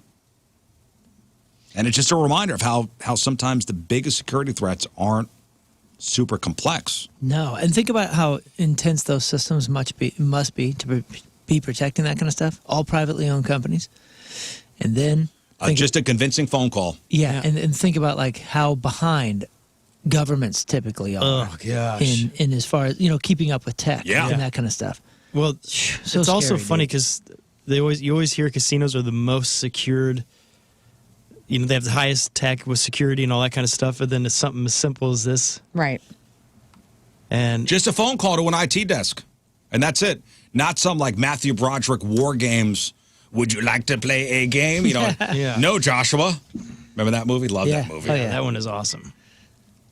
No, there's a guy that just called up, got a name off LinkedIn, called the IT desk, said, I'm, Scott Smith. Oh, well, yeah, here's your password reset. Sorry for And now your he's trouble, in. sir. That's crazy. That's And going to now be the plot of Ocean's 14 when it comes out. It could be. Yeah, they hire an 11-year-old. It could be. All right, that's your news. So we're up 3-2 on the Fast Lane for the Ray Show Fast Lane Pick'em Challenge. Somebody please text Rafe Williams, who is, where is he right now? He's in He's Yellowstone. in the woods. He's Parts with the unknown. wolves. He's swimming in Emerald Pool right now. Make sure he makes his picks for the Pick'em Challenge. He'll be back Monday, but if he doesn't make his pick for tonight, I hope he gets eaten by a bear. No. What? I know. Listen, Quickly. I want to win. I know. I want to win. We're all picking the Eagles tonight? I guess. Eagles and Giants? Eagles, Giants tonight. Yes, I have Yes. the Eagles. Yeah. Eagles, Eagles, Eagles. I do, Fly, Eagles, fly. I do differ with you on that dart. Oh, Jackson Dart Over, on under. underdog. Yeah, I think it's going to be close. But 178.5 passing yards, higher or lower. I'm going lower on that. the Eagles ain't what they think they are right now. Ooh. I mean, they're kind of due for something Yeah, but impressive. Jackson Dart he's a rookie. This will be his third game. I understand. They're in Philly. I understand. Okay, well, I don't know. I don't know I'm why. gonna go. I've read a couple pros that are like, yeah, this might be an over, even though it's kind of out there. I'm saying lower. Lower for me. Put me down. Scott, put me down. Okay. Lower. How do you spell lower? Hey, tomorrow we have a couple doctors coming in. Well, we have a couple of people from SSM Health. Yes. So There is a doctor coming in, though. There right? is a doctor, Dr. Pamela Bunting, who is the director of breast surgery for SSM Health. She's going to come in and talk about the and give importance. Scott some implants. We're going to give Scott a mammogram tomorrow. Honk. It's Breast Cancer Awareness Month, so we're gonna talk boobs tomorrow. That's right. And then Nikki Owens, who is the director of breast imaging for SSM Health, she's also going to be here. She's a really cool chick. So I'm excited. So get your boob questions ready, guys. Yes. And gals. Yes, please. Tomorrow. I can't wait to find out if A2 is really the best kind of milk. Yeah, go ahead and ask that and see what happens. No. That's a breast milk joke, Riz. I get it. We're going to have Scott in another building tomorrow. Yeah, we have you away. Can't handle it. Yeah. Breast talk. All right, let's do some sports. Moon, what do we got? Oh, it's a big day in here. Big day in St. Louis. Sports is presented by DraftKings at Casino Queen. Play, stay, and dine. Visit DraftKings at CasinoQueen.com for special promotions. Before we touch on the NFL, everybody's been talking about this the last couple of days. The Cardinal Ritter College Prep Lions football team. Yeah, this is a national story. Yeah, it's everywhere now. They traveled more than 500 miles out to, is it Massillon or Massillon? I'm going to say Massillon because we're fancy people here. Yeah, it's Ohio. For a game this past Friday. Now, according to reports and some pretty shocking video, what happened after the game has got everybody talking. The game ends. It's a 28-14 loss for Cardinal Ritter. The teams go to the traditional post-game handshake line, which is always a good time. Yes. But a fight breaks out, which can happen. You know, things are... Tempers flaring. People are intense. We traveled a long way to get here to get our butts kicked, and then things go way over the line. Now, video shows police officers stepping in and unleashing pepper spray, and a good amount of it, directly at the Cardinal Ritter players and coaches, which obviously the visiting team. The school's president says that they're helping families file formal complaints with the Massillon police. As of now, it's unclear why the officers targeted only the St. Louis team, but their internal investigation has said that they worked within their parameters. Like Man, I would love to know. Yeah, God, I'd love to know the full story there. Yeah, me too. There's not much else, and in the video, well, you have some, obviously parents pretty pissed off. You don't see the fight. I still haven't seen the video between the fight or any what started. I just see the Cardinal Ritter players. I'm going to call them getting seasoned. Yes, they've been well seasoned with seasoned. pepper spray. Would you rather get pepper sprayed or tased? I have to go pepper spray. Really? I must learn. Yeah, I got heart issues, so if I'm tased, I'm down. Well, what if the tasing actually helps me you out? Oh, yeah. Well, that's also, you know what? I like the positivity. I'll switch. We'll see what happens. Wow, which that one was shoots easy. little things into you? Who knows what the hell's going on, dude? What if this one's better? Okay, I'll do it. All right. I feel like getting Available much? tased is, it's over. Like it's done. You get Yeah. Yeah, which one puts the barbs in you? That's what I want. That's the taser. Yeah. The bar. I'll take the pepper spray. Yeah, pepper spray. Less that pain seems is better. What? I like to I think sneeze. that's way more pain. Getting pepper sprayed? I think it is more pain, but I think the risk of sounding like that. Yeah, but then it's over. I know, but With maybe the it's pepper not spray, over. it's gonna Maybe it's over for good. Maybe your heart gets in some kinky rhythm, and then you're done. Yeah. I don't want that. The electricity through my body could more drastically affect my long-term health, I think, than spray in the nose and the eyes. Yeah. Oh, man, that's gonna hurt. Yeah, it sucks. Just always have milk on you, you know what I mean? Yes, Just pour the I milk always in your carry eyes. milk. Yes. A2. The puck drops on the NHL season this week already has for a couple teams. The Blues start their season tonight at Enterprise Center. The Blues take on the Minnesota Wild, 7 o'clock. According to a new report from the financial website Sportico, the value of our St. Louis Blues has gone up or down, ladies and gentlemen, in the last year. Are the St. Louis Blues worth more money or less money? I would say more. Yep. We're definitely more. Oh, no. How much are we worth? We are up by 18%. Oh, Good. in just 1 year. The franchise is now estimated at $1.53 billion. That's billion with a B. $1.53 billion. Yeah, this is part of a huge trend across the league. The average team value has now hit $2.1 billion, while the Blues rank 26th out of the 32 teams. That 18% growth shows that the franchise is pretty solid and heading in the right direction financially. Pretty awesome. Make sure you get your Riz show night at the Blues tickets. January 29th. The giveaway, the theme night giveaway is amazing. It's at Pullover. Get it while you can. Yeah. Yeah. It looks just like the seat, right? So go to the theme night ticket page at the Blues website, and that's where you get your tickets. So you get the whole thing. But we'll see you down there January 29th. Hey, a lot of cops checking in saying they would rather be tased 1,000 times than pepper spray. 1,000 times. They want us to think that. Oh. That's the big mark. That's big cop, dude. No way. That's big tase. That's big cop. Saying, big oh, tase. you don't want none of that. I don't believe for a second. Oh, it's a deterrent? I love it. Big tase, huh? That's big tase. Yes. Speaking of big money, Cristiano Ronaldo, who is 40 now, has officially made it to billionaire status, marking the first time a soccer player has ever achieved that rank. Cowboys owner Jerry Jones is lighter by $250,000 after being fined for flipping off fans during the win over the Jets. So he claimed it was a thumbs up gone wrong. Yeah. A thumbs up gone wrong. Which is so good. But that cost him $250,000, dude. He'll be fine.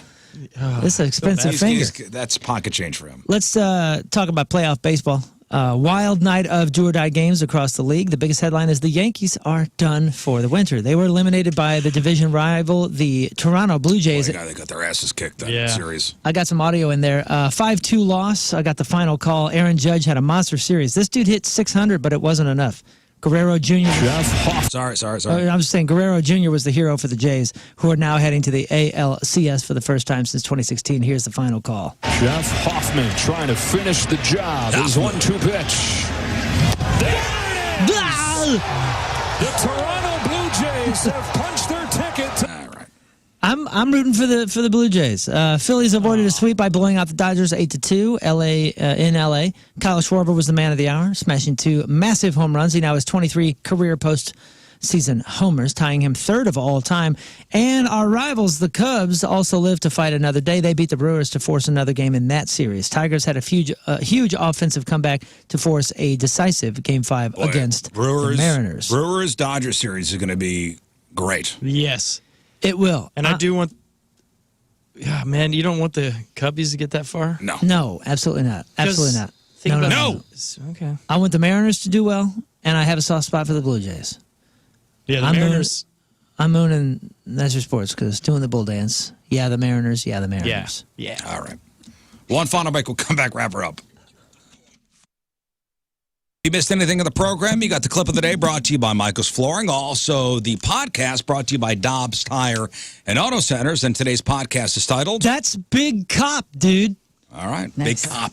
Big cop. Oh, yeah, that sounded it. Big Cop. All right, we got to shout out the hats of the week. We'll start with Moon. Your head is sponsored by... Trimlight Southeast Missouri. Skip the hassle of hanging holiday lights. Trimlight Southeast Missouri installs hidden smartphone-controlled LED lighting for holidays, game days, parties, so much more. You can change them anytime. There's like 1,000 different color options and all that. We have them in here. It's so cool. Backed by a lifetime warranty, serving Southeast Missouri and surrounding areas. Call 573-880-2547 or visit trimlightsemo.net. Trimlight Semo, one system, all seasons. Thank you. Learn. Your head sponsored by... Golden Oak Lending. Their rates are low. Your home equity is higher than ever. So refinance with Golden Oak Lending. They can save you thousands. Call 314-567-GOLD or go to goldenoaklending.com. All right, my hat is sponsored by Getaway Carts, one-stop shop for all golf cart needs. Lithium swap experts, new and used carts available with a possible 0% financing. Check out their new location in Soulard, 2207 South 12th Street, getawaycarts.com. All right, anything else, guys? No, feeling great. You look good. All right, well, thank you. We'll see you tomorrow. Big Friday show. We leave you with a selection from our Teamers Remember the Day, brought to you by Hot Shots. From Washington, Gage Cheney is our Team Remember the Day.